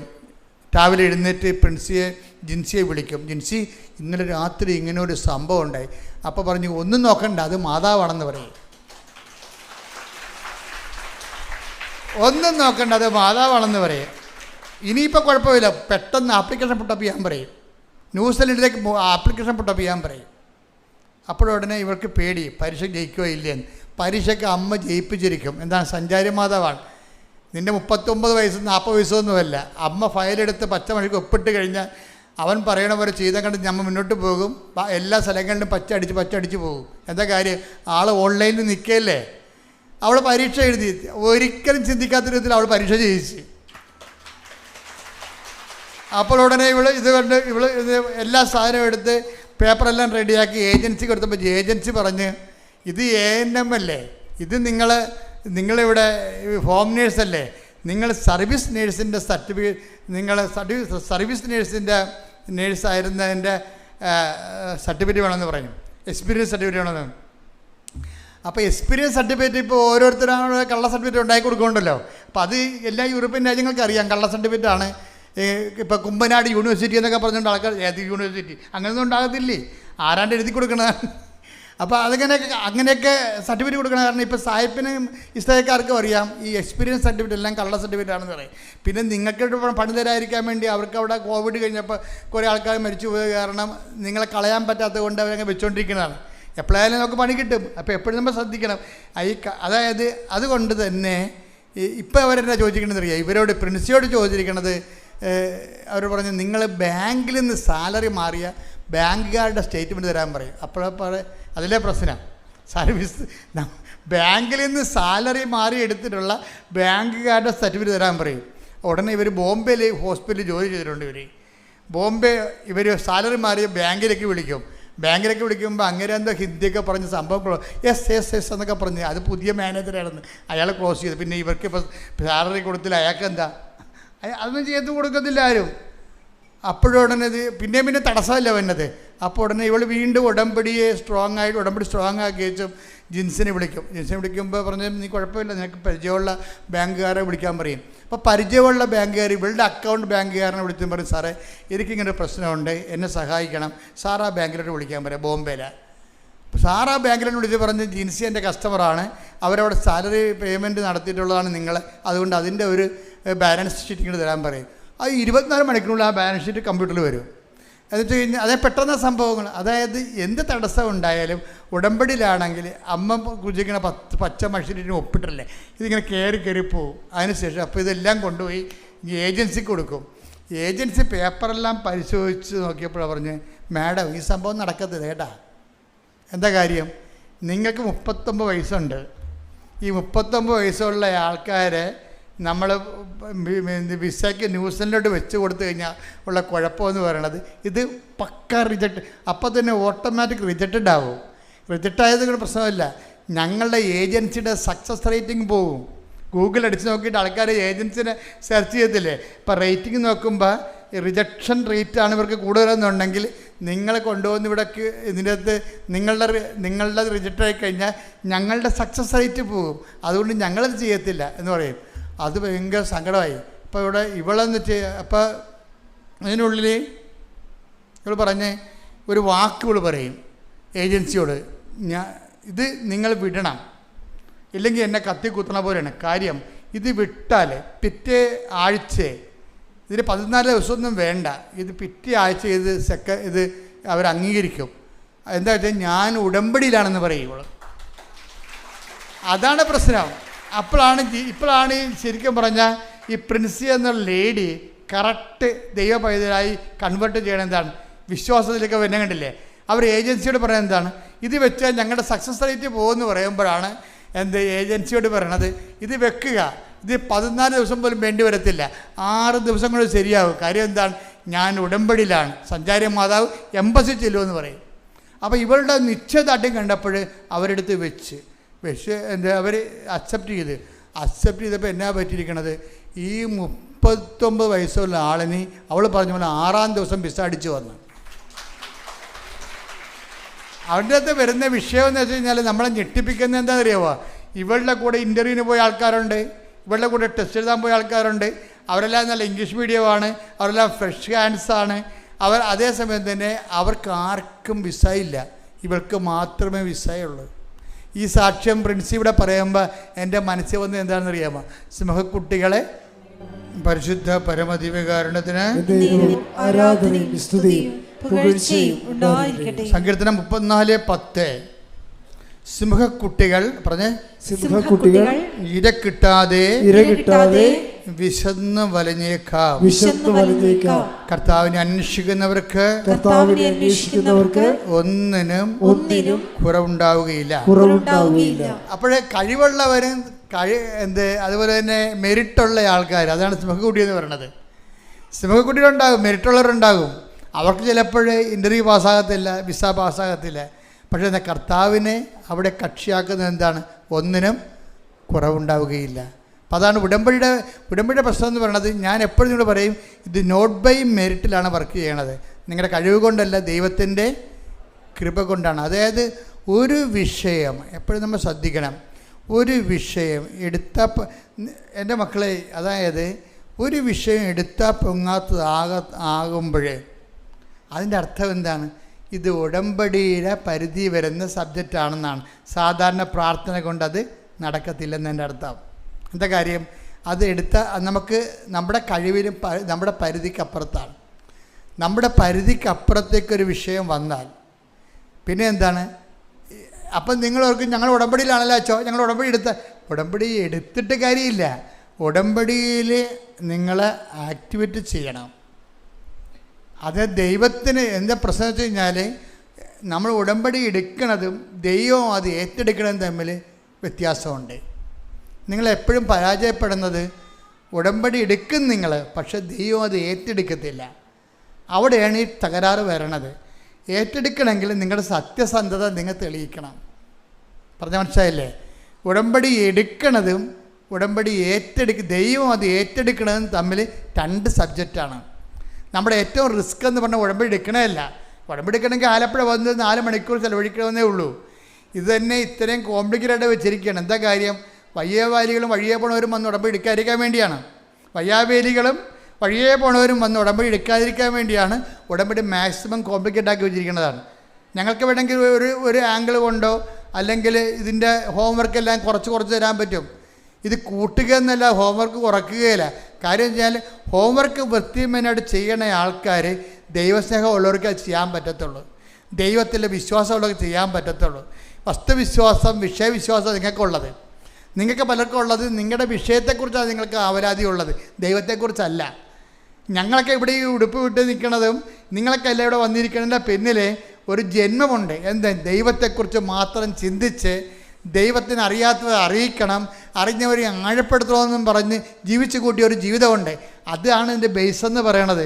ദൈവത്തിൻ്റെ മുമ്പിൽ നമ്മൾ ആ റെക്ടിഫൈ ചെയ്യണം, ക്ലാരിഫൈ ചെയ്യണം. എന്താ കാര്യം, ഞാൻ ജീവിക്കണത് അങ്ങയ്ക്ക് വേണ്ടിയാണെന്ന് ദൈവത്തിന് തോന്നണം. അപ്പോൾ ദൈവം ഉടമ്പടി നിങ്ങൾ എടുക്കണതും അത് ദൈവം അത് ഏറ്റെടുക്കണതും 2 സബ്ജക്റ്റാണ്. നമ്മുടെ മുമ്പിലുള്ള ഏറ്റവും വലിയ റിസ്ക് എന്താണ്, നിങ്ങളുടെ ഉടമ്പടി, നിങ്ങൾ എടുത്ത ഉടമ്പടി ദൈവത്തെ കൊണ്ട് ഏറ്റെടുപ്പിക്കുന്നതാണ്. എങ്ങനെയാണ് ദൈവത്തെ കൊണ്ട് ഏറ്റെടുപ്പിക്കണത്? ഉടമ്പടി വിഷയങ്ങളെല്ലാം ചെയ്യണത് പക്കാ ദൈവവിശ്വാസത്തോടുകൂടിയാണോ, പക്കാ ദൈവസ്നേഹത്തോടു കൂടിയാണോ, ഉടമ്പടി കാലം കഴിഞ്ഞ് നിങ്ങൾ ദൈവത്തിൻ്റെ മുമ്പിൽ ദൈവ പൈതലിനെ പോലെ ജീവിക്കുമോ? ഇതെല്ലാം ദൈവം ഇങ്ങനെ ചോദിച്ചുകൊണ്ടേയിരിക്കും. ഉടമ്പടി കാലം കഴിഞ്ഞ് നിങ്ങളുടെ അവസ്ഥയെക്കുറിച്ചാണ് നിങ്ങളെപ്പോഴും അഡ്രസ്സ് ചെയ്യേണ്ടത്. ഉടമ്പടി കാലത്ത് ചിലപ്പോൾ നിങ്ങൾ ഇതെല്ലാം പാലിക്കുമായിരിക്കും. അത് അങ്ങനെ പാലിക്കുന്നതിന് കുഴപ്പമൊന്നുമില്ല. കേവല വിശ്വാസമുള്ളവർക്ക് എല്ലാം പാലിക്കാൻ പറ്റും. ഉടമ്പടിക്കാലം ആ 90 ദിവസം കഴിഞ്ഞ് ചില ആൾക്കാർ പുതുക്കും, ചില ആൾക്കാർ പുതുക്കത്തില്ല. ചില ആൾക്കാർ പുതുക്കിയില്ലെങ്കിലും പുതുക്കിയ പോലെ ജീവിക്കും. ചില ആൾക്കാർ പുതുക്കിയാലും പുതുക്കാത്ത പോലെ ജീവിക്കും. അവർ ഉടമ്പടി പുതുക്കും. ഇവിടെ വന്ന് അവിടെയും ക്ലാസ് കെട്ടി ഇവിടെയും ക്ലാസ് കെട്ടി ഇവിടെയും ഒപ്പം എടുത്ത് കൗൺസിലർ ചോദിക്കുമ്പോൾ യെസ് ഇടവകെ പ്രവർത്തിക്കുന്നുണ്ട്, യെസ് ഉപവസിക്കുന്നുണ്ട്, യെസ് അതുപോലെ തന്നെ പ്രാർത്ഥിക്കുന്നുണ്ട്, യെസ് എല്ലാത്തിനും തലകുരിക്കും. ഒരു കുന്തവും ചെയ്യത്തില്ലെന്നറിയാം. നിങ്ങൾ ഉടമ്പടി ലക്ഷ്യം ദൈവമായിരിക്കണം, ദൈവത്തോടുള്ള സ്നേഹമായിരിക്കണം നിങ്ങൾ ഉടമ്പടി ജീവിക്കാനുള്ള കാരണം. കഴിഞ്ഞ ദിവസങ്ങളിൽ ഒരു പട്ടാളക്കാരൻ വന്ന് ഉടമ്പടി എടുത്ത് എനിക്കത് ഇഷ്ടപ്പെട്ട സാക്ഷി കേട്ടോ. അതുകൊണ്ട് ഞാൻ ഇതൊക്കെ ഇതെടുത്ത് ആ പട്ടാളക്കാരൻ്റെ സാക്ഷി എടുക്കാൻ കാര്യം അതാണ്. അതായത് പട്ടാളക്കാരൻ്റെ പേര് ഷിബിൻ ആൻ്റണി. ഞങ്ങൾ വയനാടുകാരാണ് പട്ടാളം. അതായത് ഈ ഇടുക്കിക്കാരനാണ് ഷിബിൻ ആൻ്റണി, ചെറുപ്പക്കാരനാണ്.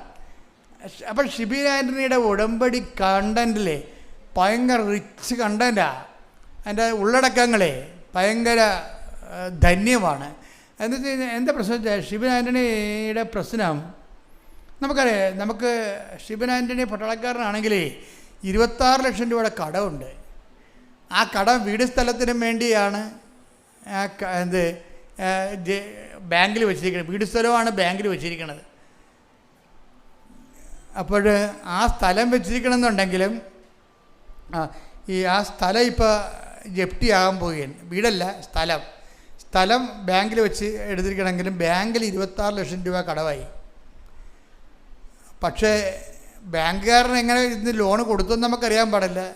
വീടുണ്ടായിക്കൊണ്ട് കൊടുത്താണ് നമുക്ക് കുറേ ചോദ്യങ്ങൾ ഇനി അതിൻ്റെ അകത്തുണ്ടെങ്കിലും എനിക്ക് മനസ്സിലായത് ഞാൻ പറയുകയാണ്. ഇങ്ങനെയൊക്കെ 26 ലക്ഷം രൂപ കടം വന്നത് എങ്ങനെയാണ്? ഇയാളുടെ അമ്മയ്ക്ക് 2 ഓപ്പറേഷൻ വന്ന് നമ്മുടെ ജീവിതത്തിൽ സംഭവിക്കാവുന്നതാണ്. നമ്മളിങ്ങനെ ഇങ്ങനെ ബാലൻസിൽ ജീവിക്കാൻ പോകും. ബാലൻസിൽ ജീവിച്ച് കടം വരാതിരിക്കാൻ വേണ്ടി കോമാളിത്തരങ്ങളൊന്നും കാണിക്കാതെ വെടിപ്പും മെനയുമായിട്ട് ജീവിച്ച് പോവുകയാണ്. എന്താണ്? കടം വരാതിരിക്കാൻ വേണ്ടി നമ്മൾ ജീവിക്കുകയാണ്. പക്ഷേ എന്നാലും നമുക്ക് കടം വരുന്നുണ്ടാവും. കാര്യം രോഗങ്ങളൊക്കെ വന്നു കഴിഞ്ഞാൽ നമ്മൾ എന്ത് ചെയ്യും? ഓപ്പറേഷനൊക്കെ വന്നാൽ നമ്മൾ എന്ത് ചെയ്യും? അപ്പോൾ നമ്മൾ ബാങ്കിൽ നിന്ന് ലോൺ എടുക്കേണ്ടി വരും നമുക്ക്. ഇപ്പോൾ ഈ പട്ടാളക്കാരന് അമ്മയ്ക്ക് 2 മേജർ ഓപ്പറേഷൻ വന്നപ്പോൾ തന്നെ നല്ല കടമായി. അതിൻ്റെ പലിശയപ്പോൾ 26 ലക്ഷം രൂപ കടമായി. 26 ലക്ഷം രൂപ കടമായെങ്കിലും വീട് അല്ല ആ പറമ്പ് ജപ്റ്റാകാൻ പോവുകയാണ്. പക്ഷെ ഒരു പ്രശ്നം എന്ന് വെച്ച് കഴിഞ്ഞാൽ അതൊക്കെ മുമ്പ് അത് വിറ്റ് മാറ്റിയ ഇയാൾ രക്ഷപ്പെടും. പക്ഷേ വിൽക്കാൻ പറ്റത്തില്ല. അതാണ് ആ മനുഷ്യൻ്റെ അവസ്ഥ. വിൽക്കാൻ പറ്റത്തില്ല. വിൽക്കാൻ പറ്റാത്ത എന്താണ്? ഈ ഷിബിൻ ആൻ്റണിയുടെ പറമ്പ് വിൽക്കാൻ പറ്റണില്ല. കാര്യം വഴിയില്ലാത്ത പറമ്പ് വിൽക്കാൻ പറ്റത്തില്ലല്ലോ. അപ്പം അങ്ങനെ ഒരു കുഴപ്പത്തിൽ ചാടിക്കും. ഈ ഷിബിൻ പറയണത്, ഞാൻ പട്ടാളത്തിൽ പോയതിന് എല്ലാ കൊല്ലം ലീവിന് വരുമ്പോഴൊക്കെ അടുത്ത പറമ്പുകാരൻ്റെ വീട്ടിൽ പോയിട്ട് പട്ടാങ്ങിയായിട്ട്, ഈ പട്ടാളക്കാരനാണെങ്കിൽ നീ ജീവിക്കണ്ടേ, അയാൾ പട്ടാങ്ങി ചേട്ടാ എനിക്കൊരു വഴി തരുമോ ചേട്ടാ, വഴി തന്ന എൻ്റെ അമ്മയുടെ ഓപ്പറേഷൻ്റെ കടങ്ങളെല്ലാം പരിഹരിക്കും, അമ്മയുടെ ഓപ്പറേഷൻ്റെ കടമെല്ലാം പരിഹരിച്ചാൽ എനിക്കൊന്ന് തലയുയർത്തി നിൽക്കാൻ പറ്റും, എനിക്കൊരു ആ സ്ഥലം വിൽക്കാൻ പറ്റുമെന്ന് പറയും. അപ്പോൾ എത്രയോ വർഷം 10-16 വർഷമായി ഈ മനുഷ്യൻ്റെ വീട്ടിൽ പോണത്. വഴി ചോദിച്ച് അയാൾ കൊടുക്കത്തില്ല. പരസ്യം കയറി കടം മുട്ടയായി. കടം ഞങ്ങൾക്ക് ജീവിക്കാൻ പറ്റാത്ത അവസ്ഥയായി. സമാധാനം ഇല്ല. അപ്പനിപ്പം ജീവിച്ചിരിപ്പുണ്ട്, അമ്മയും ജീവിച്ചിരിപ്പുണ്ട്, പക്ഷെ സമാധാനമില്ല. കിട്ടുന്ന ശമ്പളം കൊണ്ട് പലിശ പോലും അടക്കാൻ പറ്റാത്തത് കൊണ്ടാണല്ല ബാങ്കിലെ കടം ഇങ്ങനെ കയറിപ്പോയത്. വല്ലാത്ത രീതിയിൽ തകർന്നിരിക്കുകയാണ്. ജോലിയെ കൊണ്ടൊരു കാര്യമില്ല, ജീവിതമില്ല. ജോലിയുണ്ട്, ജീവിതമില്ല, അങ്ങനെയുള്ള അവസ്ഥയാണ്. അപ്പോഴാണ് ഈ മനുഷ്യൻ്റെ വീട്ടിൽ അതാണ് നിങ്ങൾ പറയണതേ, നിങ്ങൾ ഇന്ന് വരെ അച്ഛൻ്റെ ധ്യാനം കൂടാത്ത ആൾക്കാരുണ്ട്. ഇന്ന് വരെ ഇവിടുന്ന് ഉടമ്പടി എടുത്തു പോകും, ഒരിക്കൽ പോലും ഒരു യൂട്യൂബിൽ നിന്ന് ഷെയർ ചെയ്ത് കൊടുക്കത്തില്ല, സാക്ഷി ഒന്ന് ഷെയർ ചെയ്ത് കൊടുക്കത്തില്ല, ഈ ചൊവ്വാഴ്ച ധ്യാനം ഒന്ന് കൂടത്തില്ല. ഒരു പരിപാടിയില്ല. വെറുതെ ആകപ്പാടെ അറിയാവുന്നത് തിരി തപ്പിയെടുത്ത് പോയി കത്തിക്കണ കാണാം. അതുതന്നെ എന്തൊരു കഷ്ടമാണെന്നറിയാമോ. എനിക്കാണെങ്കിൽ ഞാൻ ഈ ആൾത്താറയിൽ നിന്ന് ഇറങ്ങി എങ്ങനെ കൗണ്ടറിൽ ഇരിക്കുകയാണെങ്കിൽ എനിക്കിത് കൈകാര്യം ചെയ്യാൻ പറ്റും. കാര്യം 50% ആൾക്കാരെ ഗുഡ് ബൈ പറഞ്ഞ് വിടാൻ പറ്റും. കാര്യം ഒരു മനുഷ്യന് ഉടമ്പടി എടുക്കാനുള്ള യോഗ്യതയില്ല, ഇവർ ചെയ്യത്തില്ല, അതാണ് വിഷയം. അപ്പം അതുകൊണ്ട് തന്നെ ഇങ്ങനെ കുറേ കള്ളനാണയങ്ങൾ ഉടമ്പടി എടുത്തിട്ടുണ്ട്. കാര്യം അവരത് ചെയ്യത്തില്ല. ചെയ്യണവർ ദൈവസ്നേഹത്തോടെ അല്ല ചെയ്യണത്, വല്ലപാടും ഒപ്പിച്ചുണ്ടാക്കുകയാണ് ചെയ്യണത്. കാര്യം കാണാൻ വേണ്ടി ഇടയ്ക്കിടയ്ക്ക് അവരുടെ കാര്യം നടന്നോ എന്ന് ചിന്തിക്കും. ദൈവത്തിൻ്റെ കാര്യത്തെക്കുറിച്ച് നല്ല ദൈവസ്നേഹത്തോടെ ചെയ്യണം, ദൈവത്തിന് വേണ്ടിയാണ് ജീവിക്കണമെന്ന് ദൈവത്തിന് തോന്നിയാലാണ് ഈ ഉടമ്പടി ദൈവം ഏറ്റെടുക്കത്തുള്ളൂ. പക്ഷേ ഷിബിനെ സംബന്ധിച്ചിടത്തോളം അയാളൊരു പട്ടണക്കാരനാണെങ്കിൽ അയാൾ പറയണേ, ഞാനിങ്ങനെ പട്ടണത്തിൽ ഇങ്ങനെ നോക്കി നടക്കും, ആർക്കാണ് പ്രയാസം ഉള്ളതെന്ന് നോക്കി നടക്കും.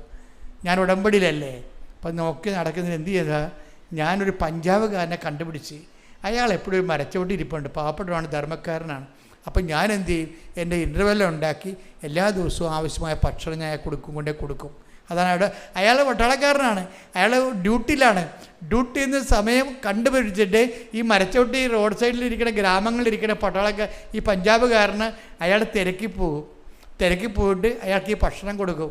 അപ്പോൾ എന്താണ്, ദൈവ തിരുസന്നിധിയിൽ ഇയാൾ ഷിബിൻ വിശ്വസ്തനാണ്. അവിടെയാണ് ഉടമ്പടി കത്തണത് അവിടെയാണ്. അതായത് അതിന് ശേഷം നാട്ടിൽ വരുമ്പോഴും ഉടമ്പടി പ്രകാരം തന്നെയാണ് അത് പറയണേ. ഞാൻ അവിടെ ഹിന്ദി പത്രം മേടിച്ചുകൊണ്ട് പോയിട്ട് ഓരോ കടയിലും കൊണ്ടുപോയി, അവിടെയൊക്കെ അറിയാമല്ലേ ഇതിൻ്റെ അകത്ത് പലയിടത്തും മതപരിവർത്തന ക്രിമിനൽ കുറ്റമാണ്. അപ്പോൾ അതുകൊണ്ട് ചില സംസ്ഥാനങ്ങളിലൊക്കെ നമ്മുടെ പത്രക്കാർക്ക് വലിയ പ്രയാസമുണ്ട്, അവരൊക്കെ പോലീസ് പിടിക്കുന്നുണ്ട്. പിന്നെ ഇവിടുന്നൊക്കെ വിളിച്ച് പറഞ്ഞും നമ്മൾ അവിടെയുള്ള സ്വാധീനമൊക്കെ ഉപയോഗിച്ചൊക്കെയാണ് അവരെ കാര്യങ്ങൾ പറഞ്ഞ് മനസ്സിലാക്കി. അതുകൊണ്ടാണ് നമ്മൾ ഡിസ്ക്ലെയിമർ പത്രത്തിൽ ഇട്ടിരിക്കണത്. പത്രം ആർക്കും കൊടുക്കാറില്ല, നമ്മുടെ ഭരണഘടന നമുക്ക് മൗലികമായ അവകാശം തരുന്നുണ്ട്. നമ്മുടെ അറിവുകൾ, ബോധ്യങ്ങൾ മറ്റുള്ളവരൊക്കെ ഷെയർ ചെയ്യാൻ നമുക്ക് അധികാരമുണ്ട്. പക്ഷേ പോലീസുകാർ വെറുതെ കയറി പിടിക്കണം, കേസ് നിൽക്കത്തില്ല. പക്ഷേ അതേസമയം അവർ വേറെ വകുപ്പൊക്കെ എടുത്ത് ചേർത്താൽ നമ്മുടെ ആൾക്കാർ ചില സമയത്ത് പീഡിപ്പിക്കണം. എന്നിട്ട് പോലും ആൾക്കാർ റിസ്ക് എടുത്ത് പത്രം കൊടുക്കുന്നുണ്ട്. ഇത് ഒരു റിസ്ക്കും ഇല്ലാത്ത ആൾക്കാരുടെ വീട്ടിൽ പത്രം വെറുതെ ഇരിപ്പുണ്ട്, മനസ്സിലായില്ലേ? ഒരു റിസ്ക്കുമില്ല, ആർക്ക് വേണം കൊടുക്കാവുന്ന വീട്ടിലും പത്രം കൊണ്ട്. ഏറ്റവും വലിയ ഗതികേടെന്ന് പറയണത്, നിങ്ങൾ ഉടമ്പടി എടുത്തിട്ട് ഭാര്യനെ കൊണ്ട് പത്രം കൊടുപ്പിക്കുന്നതാണ് ഏറ്റവും വലിയ ഗതികേട്. മക്കൾ ഉടമ്പടി എടുക്കും, അമ്മയെ കൊണ്ട് ഭർത്താവ് പത്രം കൊടുപ്പിക്കും. ഇത് ഒരു വിഷയമാണ്. ഉടമ്പടി വ്യക്തിപരമായിട്ടുള്ള വിഷയമാണത്. നിങ്ങൾ വ്യക്തിപരമായിട്ടാണ് ഉടമ്പടി എടുത്തിരിക്കുന്നത് ദൈവമായിട്ട്. അപ്പോൾ ആ വർക്ക് നിങ്ങൾ ഇങ്ങനെ കൊട്ടേഷൻ കൊടുക്കരുത്. നിങ്ങൾ കൊട്ടേഷൻ കൊടുത്തു കഴിഞ്ഞാൽ എന്താ പറ്റുമെന്ന് വെച്ച് കഴിഞ്ഞാൽ ഉടമ്പടി വർക്കൗട്ട് ചെയ്യത്തില്ല. പിന്നെ നിങ്ങൾ കത്തോലിക്കന്നെ കുമ്പസാരിക്കാൻ പറയണം, ദൈവത്തിനെ പറ്റിച്ചിട്ടുണ്ടെന്ന് പറയണം നിങ്ങളെ. കാര്യം എന്താ കഴിഞ്ഞാൽ ഉടമ്പടി നിങ്ങൾ ചെയ്തോളാമെന്നാണ് ഇവിടെ ഉടമ്പടി പ്രഖ്യാപനം നടത്തിയിരിക്കുന്നത്. അല്ലാതെ വൈഫിനെ കൊണ്ടാ മക്കളെ കൊണ്ടാ പത്രം കൊടുപ്പിക്കാമെന്നല്ല. അപ്പം അതുകൊണ്ടാണ് നീ അച്ഛന്മാർ വന്ന് ഉടമ്പടി എടുക്കുമ്പോൾ ഞാൻ അച്ഛന്മാരോട് പറയും, അച്ഛന്മാർക്ക് കാര്യങ്ങൾ അറിഞ്ഞുകൊണ്ടാണ് വന്നിരിക്കുന്നത്. നിങ്ങൾ വിഷയം ഉണ്ടെന്നൊക്കെ എനിക്കറിയാം, പക്ഷെ അതല്ല, നിങ്ങൾ ഉടമ്പടി പാലിക്കാൻ കറക്റ്റാണോ നിങ്ങൾ ഈ പത്രം വൃത്തിയായിട്ട് കൊണ്ടേ കൊടുക്കുമോ എന്ന് ഞാൻ ചോദിക്കും. കൊടുക്കാൻ ഉദ്ദേശിക്കുന്നില്ലെങ്കിൽ അച്ഛൻ എടുക്കരുത്, അച്ഛൻ പ്രാർത്ഥിച്ചിട്ട് പോയിക്കോളാൻ പറയും. അപ്പം അച്ഛന്മാരുടെ വരെ ഞാൻ ഇങ്ങനെ പെരുമാറണത്. അപ്പം നിങ്ങളോടൊക്കെ ഉള്ള അവസ്ഥ എന്തായിരിക്കും? അപ്പം അതുകൊണ്ട് എപ്പോഴും നമ്മൾ ശ്രദ്ധിക്കേണ്ടത്, നിങ്ങൾ കൃത്യമായിട്ട് സംഭവം കാര്യം ഇതിൻ്റെ 50 പോയിൻ്റ് സുവിശേഷ കൈമാറ്റത്തിനാണ്, 30 പോയിൻ്റ് ഉപവിപ്രവർത്തനങ്ങൾക്കാണ്, 20 പോയിൻ്റാണ് പ്രത്യക്ഷീകരണ പ്രാർത്ഥനയ്ക്കുള്ളത്. നിങ്ങൾ ആ 30 എന്താണ് അങ്ങനെ അപ്പം നിങ്ങൾ എന്നോട് ചോദിക്കും, എന്തുകൊണ്ട് അച്ഛൻ എന്ത് കണക്കനുസരിച്ചാണ് ഇത് പറയണമെന്ന്? ഇത് പറയണമെന്ന് പറയുന്നത് 5:19 അനുസരിച്ചുകൊണ്ടാണ്. അച്ഛാ ഒന്ന് വായിച്ചാ മത്തായി 5:19 ശ്രദ്ധിക്കട്ടെ. ഹല്ലേലൂയ ഹല്ലേലൂയ ഹല്ലേലൂയ ഹല്ലേലൂയ യേശുവേ നന്ദി, യേശുവേ സ്തുതി. ഹല്ലേലൂയ ഹല്ലേലൂയ ഹല്ലേലൂയ ഹല്ലേലൂയ ഹല്ലേലൂയ ഹല്ലേലൂയ യേശുവേ ആരാധന ആരാധന ആരാധന ആരാധന ആരാധന. മത്തായി 5:19 ഈ പ്രമാണങ്ങളിൽ ഈ വചനങ്ങളിൽ ഏറ്റവും നിസ്സാരമായ ഒന്ന് ലംഘിക്കുകയോ ലംഘിക്കുവാൻ മറ്റുള്ളവരെ പഠിപ്പിക്കുകയോ ചെയ്യുന്നവൻ സ്വർഗരാജ്യത്തിൽ ചെറിയവനെന്ന് വിളിക്കപ്പെടും. എന്നാൽ അതനുസരിക്കുകയും പഠിപ്പിക്കുകയും ചെയ്യുന്നവൻ സ്വർഗരാജ്യത്തിൽ വലിയവനെന്ന് വിളിക്കപ്പെടും. അപ്പോൾ സ്വർഗരാജ്യത്തിൽ വലിയവനെന്ന് വിളിക്കപ്പെടും എന്ന് പറയുമ്പോൾ അവൻ്റെ കൃപ ആർജിക്കുന്ന അനുസരിച്ചാണ് ദൈവരാജ്യത്തിലെ വലിപ്പച്ചെറുപ്പം വരണത്. അപ്പോൾ അതെങ്ങനെയാണ്? ഈ വചനം പാലിക്കുകയും പാലിക്കാൻ മറ്റുള്ളവരെ പഠിപ്പിക്കുകയും ചെയ്യണം. അല്ലാതെ നിങ്ങൾ ഉടമ്പടി എടുത്തിട്ട് ഭാര്യനെ കൊണ്ട് പഠിപ്പിച്ചിട്ട് കാര്യമില്ല. അത് വളരെ സീരിയസ് വിഷയമാണത്. അപ്പോൾ അത് അങ്ങനെ ആവതില്ലാത്തവർ ഈ പണിക്ക് നിൽക്കരുത്. കാര്യം ഇത് വളരെ സീരിയസ് വിഷയമാണ്. ഇപ്പം നിങ്ങൾ തന്ത്രപൂർവ്വം ദൈവത്തിൻ്റെ കണ്ണിൽ പൊടിയിട്ടിട്ട് ദൈവത്തിൻ്റെ അടുത്ത് ശാസ്ത്രീയ വർത്തമാനം പറയാമെന്നാണ് വിചാരിക്കണത്. അങ്ങനെയല്ല ഇത് വ്യക്തി കർത്താവിനെ അറിയുക, അറിയാത്തവരെ അറിയിക്കുക നമ്മുടെ ഉത്തരവാദിത്തമാണത്. അത് ദൈവസേവകത്തോടെ ചെയ്യണം. ഇവിടെ എന്തുകൊണ്ടാണ് ഉടമ്പടിയിൽ എല്ലാവരും സാക്ഷ്യം പറയണത്? ഇത് പാലിക്കുന്ന ആൾക്കാർക്കൊരു പ്രശ്നവുമില്ല. അതുപോലെ തന്നെ ഇതിൻ്റെ കാരുണ്യ പ്രവൃത്തി എന്താണ്? ഞാൻ കഴിഞ്ഞ ധ്യാനത്തിൽ ഇത് പറഞ്ഞു. അത് കാരുണ്യ പ്രവർത്തന കാര്യം 25:34 എടുത്ത് മത്തായിയുടെ സുവിശേഷം ശ്രദ്ധിക്കട്ടെ. ഹല്ലേലൂയ. മത്തായി 25:34. എന്റെ പിതാവിനാൽ അനുഗ്രഹിക്കപ്പെട്ടവരെ വരുവിൻ ലോകസ്ഥാപനം മുതൽ നിങ്ങൾക്കായി സജ്ജമാക്കിയിരിക്കുന്ന രാജ്യം അവകാശപ്പെടുത്തുവിൻ. അപ്പൊ എനിക്ക് എന്തുകൊണ്ടെന്നാൽ എനിക്ക് വിശന്നു, നിങ്ങൾ എനിക്ക് ഭക്ഷണം തന്നു, എനിക്ക് ദാഹിച്ചു, നിങ്ങൾ എനിക്ക് കുടിക്കാൻ തന്നു, ഞാൻ നഗ്നനായി നിങ്ങൾ എന്നെ ഉടുപ്പിച്ചു. അതിനാൽ ആണ് എൻ്റെ പിതാവിനാൽ അനുഗ്രഹിക്കപ്പെട്ടവരെ വരും. ഇപ്പോൾ കാരുണ്യപ്രവൃത്തി ചെയ്തുകൊണ്ട് എന്താണ്? എൻ്റെ പിതാവിന് അനുഗ്രഹിക്കപ്പെട്ട വരുവിൻ ലോകാരംഭം മുതൽ ഒരിക്കലും രാജ്യം കൈവശമാക്കാൻ പറഞ്ഞിട്ടുണ്ട്. അത് വലുതാണോ ചെറുതാണോ എന്നുള്ളത് വേറെ വിഷയമാണ്. അത് കൃത്യമായിട്ടും വലിയ ദൈവാനുഭവത്തിലേക്ക് നിത്യതയുടെ ഉന്നത കൃപകളിലേക്ക് ക്ഷണിക്കപ്പെടുന്നത് ഉപപ്രവർത്തനമല്ല, അത് സുവിശേഷ പ്രവർത്തനമാണ്. അതുകൊണ്ടാണ് ഞാൻ പറഞ്ഞത് 50 മാർക്ക് പത്ര കൈമാറ്റത്തിനാണ്. പത്രത്തിലൂടെ എന്താ ഉള്ളത്? അനുഭവ സാക്ഷ്യങ്ങളാണ്. ആരുടെ അനുഭവങ്ങൾ? ക്രിസ്തുവിനെ വചനം നടപ്പിൽ വരുത്തിക്കൊണ്ട് അവൻ പറയണ പോലെ ചെയ്ത് അനുഭവം പ്രാപിച്ചവരുടെ അനുഭവ സാക്ഷ്യമാണ് പത്രത്തിലുള്ളത്. 100 എണ്ണം ഉണ്ട്. കാണുമ്പോൾ തന്നെ അത് ആൾക്കാർ മനസ്സിലാക്കി എൻ്റെ പ്രശ്നമുള്ള സാക്ഷ്യം വായിച്ചു കഴിയുമ്പോൾ അവൻ കർത്താവിനെ തിരക്കി വരും. അറിയിക്കാൻ പറ്റും, അറിഞ്ഞവരെ ആഴപ്പെടുത്താൻ പറ്റും. ഉപപ്രവർത്തനങ്ങൾക്ക് 30 മാർക്കാണ്. പിന്നെ എന്ത് പ്രാർത്ഥന? പിന്നെ 20 പോയിൻ്റാണ് ഉള്ളത് പ്രാർത്ഥനയ്ക്കുള്ളത്. നിങ്ങൾ എന്താ ചെയ്യണമെന്ന് വെച്ച് കഴിഞ്ഞാൽ ഇതൊന്നും ചെയ്യത്തില്ല, പ്രാർത്ഥന മാത്രം കൊണ്ടുകൊണ്ടിരിക്കും. അത് പ്രാർത്ഥിക്കണമാണ്. നിങ്ങൾക്കറിയാൻ പറഞ്ഞിട്ടാണ് ഞാൻ വിശ്വാസ പ്രമാണം എഴുതിയിരിക്കണം. അതിൻ്റെ അകത്ത് വിശ്വാസ പ്രമാണം എല്ലാവർക്കും അറിയാം, സ്വർഗസ്ഥരാപിത എല്ലാവർക്കും അറിയാം, നന്മ അറിഞ്ഞ് പറയും എല്ലാവർക്കും അറിയാം, ജപമാല എല്ലാവർക്കും അറിയാം ശരിക്കും. പക്ഷെ അതിൻ്റെ എല്ലാം ചെല്ലിയാലും നമുക്ക് വരുന്നത് എന്താണ്? അതെല്ലാം ചെല്ലണം. എന്താണ്? കഴിഞ്ഞ ധ്യാനത്തിൽ ഞാൻ പറഞ്ഞായിരുന്നു, വെള്ളം കുടിക്കാൻ ജീവിക്കാൻ പറ്റുമോ? ഡീഹൈഡ്രേഷൻ ഉണ്ടാവും, കരളുപാട്, കിഡ്നി ചുങ്ങിപ്പോവും, ചത്തുപോവും. അപ്പോൾ പ്രാർത്ഥനയില്ല ജീവിക്കാൻ പറ്റത്തില്ല. പ്രാർത്ഥന വെള്ളം പോലെയാണ്. പക്ഷേ നമ്മൾ ജോലി ചെയ്യണമെങ്കിൽ ഗുരുത്വമുള്ള ഭക്ഷണം വേണം, ന്യൂട്രീഷനായിട്ടുള്ള ഫുഡ് വേണം. അതിനാണ് ഉപപ്രവർത്തനങ്ങളും സുവിശേഷ വേലയെന്ന് പറയണത്. അപ്പം അതുകൊണ്ട് ഇതിൻ്റെ എല്ലാം കറക്റ്റായിട്ടാണ് ഉടമ്പടിയിലുള്ളത്. ഷിബിൻ ഇതെല്ലാം കൃത്യമായിട്ട് ചെയ്യണ ആളാണ്. അതുകൊണ്ടാണ് ഹിന്ദി പത്രവും ഇംഗ്ലീഷ് പത്രവും മേടിച്ചിട്ട് ഇന്ത്യ മുഴുവനും പറ്റുന്ന സ്ഥലങ്ങളെല്ലാം ആ മനുഷ്യൻ കൊണ്ടേ കൊടുക്കണത്. കൊടുത്തിട്ട് ഒരു ദിവസം ഷിബിൻ നാട്ടിൽ വരുമ്പോൾ ഷിബിനോട് ഇപ്പം നമ്മൾ സത്യസന്ധരാണെന്ന് പറഞ്ഞാൽ അമ്മ ഉടനെ ഇടപെടും. നമ്മൾ ദൈവം ഇടപെടാത്തതിൻ്റെ കാര്യം എന്തറിയാവോ? നമ്മൾ ഉടമ്പടി സത്യസന്ധരല്ലാത്തത് കൊണ്ടാണ്. ഷിബിൻ ഉടനെ നാട്ടിൽ വന്നപ്പോൾ പരിശുദ്ധമ്മ പറഞ്ഞു, മോനെ അവിടെ കൊണ്ട് ഉപ്പിടാൻ പറഞ്ഞു. ആ പറമ്പ് വഴിയിലല്ല ഉപ്പിടാൻ പറഞ്ഞു. അവനവിടെ കൊണ്ട് വിശ്വാസപ്രമാണം ചൊല്ലി ആ വഴിയില്ലാത്ത സ്ഥലത്ത് കൊണ്ടുപോയി ഉപ്പിട്ട് വെച്ച് പിറ്റേ ദിവസം 20 കൊല്ലമായി ആ വീട്ടിൽ കയറി ഇറങ്ങണത്. ആ മനുഷ്യനോട് ഇന്നവൻ, ചേട്ടാ ഇത്തിരി വഴി കിട്ടാൻ വല്ല മാർഗ്ഗമുണ്ടോ? ഞാനിത് 20ാമത്തെ കൊല്ലാണ് വരണത്. അപ്പോൾ ഉടനെ ചേട്ടൻ പറഞ്ഞ്, ഞാൻ പണി ചെയ്യാം, നിനക്ക് വഴി തരാം. പക്ഷേ അതെങ്ങനെ തരും? സൈഡിൽ കൂടി തരാം. അത് തോടാണത്, അതിന് നികർത്തിയെടുത്തോളാൻ പറഞ്ഞു. അപ്പോൾ വഴി കിട്ടുമെന്നായി. പക്ഷേ എന്താണ്? നികർത്തിയെടുക്കുക. അപ്പം നികർത്തിയെടുക്കുമ്പോൾ എത്രയാവും? 26 ലക്ഷം രൂപയാവും. തോട് നികർത്തണ്ടേ? അപ്പോൾ 26 ലക്ഷം രൂപ കടമുണ്ട്. പറമ്പ് വിറ്റത്തിൽ 15 കൂടെ കിട്ടുമായിരിക്കും. പക്ഷേ എന്നാലും അത് വലിയ പാടാണ്, ഒന്നും മിച്ചമുണ്ടാകത്തില്ല കയ്യിൽ. അപ്പോൾ ഉടനെ എന്നാലും നാളെ അത് നികർത്താവുന്ന രീതിയിൽ തന്നെ ഇവൻ തീരുമാനിച്ചു. ഇപ്പം നികർത്തൽ എവിടെ തൊട്ട് എവിടം വരെയാണ് നികർത്തേണ്ടതെന്ന് കാണിക്കാൻ വേണ്ടി പിറ്റേ ദിവസം ഈ ലാൻഡ് ഓണർ വരും. ലാൻഡ് ഓണർ വരുമ്പോൾ ലാൻഡ് ഓണർ നികർത്തണ സ്ഥലത്ത് വന്ന് നിന്നേച്ചും തിരിഞ്ഞു നടന്ന് പോകും. അപ്പോൾ ഷിബിം ഈ പട്ടാളക്കാരൻ വിളിക്കും, ചേട്ടാ ഇവിടെ അല്ലേ ഇന്നലെ വഴി തരാമെന്ന് പറഞ്ഞത്, ഇനി ഇയാൾ ഇതിൻ്റെ അകത്ത് ഐഡിയാന്ന് മാറിയാന്നറിയാൻ വേണ്ടി പുള്ളി ആശങ്കയോടെ വിളിക്കും, ചേട്ടാ ഇവിടെയാണല്ലോ പറഞ്ഞത് എന്ന് പറഞ്ഞ് വെച്ചും ഈ ലാൻഡ് ഓണർ ജോലി ആ പറമ്പിൻ്റെ ഉടമസ്ഥൻ അറിയാതെ ഇവൻ ഉപ്പിട്ട സ്ഥലത്ത് പോയി നിൽക്കും. എന്നിട്ട് പറയും, നിനക്കിവിടുന്ന് വഴി തരാമെന്ന് പറയും. ഇതാണ് കൃപാസനം മാതാവെന്ന് പറയണത്. ഷിബിൻ എവിടെയാണ് കൊണ്ട് ഉപ്പിട്ടത് അവിടെ കൊണ്ടുവന്ന് മാതാവ് ഈ ലാൻഡ് ഓണറെ കൊണ്ട് നിർത്തിയിട്ട് അവിടുന്ന് വഴി അളന്ന് കൊടുക്കും. ഇപ്പോൾ ഇതൊക്കെ മനസ്സിലായില്ലേ? 20 കൊല്ലമായി നടക്കുന്നത്. ഇത് നോട്ട് ബൈ മെറിറ്റായി വർക്ക് ചെയ്യണത്. ഇവൻ ഉടമ്പടി സത്യസന്ധനാണ്. അവൻ്റെ ഉടമ്പടി അമ്മ ഏറ്റെടുത്തിരിക്കുകയാണ്. ഉടമ്പടി എടുത്തിട്ട് കാര്യമില്ല, അമ്മ അത് ഏറ്റെടുക്കണം. അമ്മയ്ക്ക് തോന്നണം നിങ്ങൾ ചെയ്തിരിക്കുന്ന കാര്യങ്ങൾ ദൈവത്തിന് വേണ്ടിയാണ്, സത്യസന്ധമാണെന്ന്. അങ്ങനെ ഒരു നിമിഷം ദൈവത്തെ കൂടെ തോന്നിപ്പിക്കാൻ ഇടയായ പിന്നെ നിങ്ങൾക്ക് തിരിഞ്ഞു നോക്കേണ്ടി വരത്തില്ല. ശ്രുതിക്കട്ടെ ഹല്ലേലൂയ.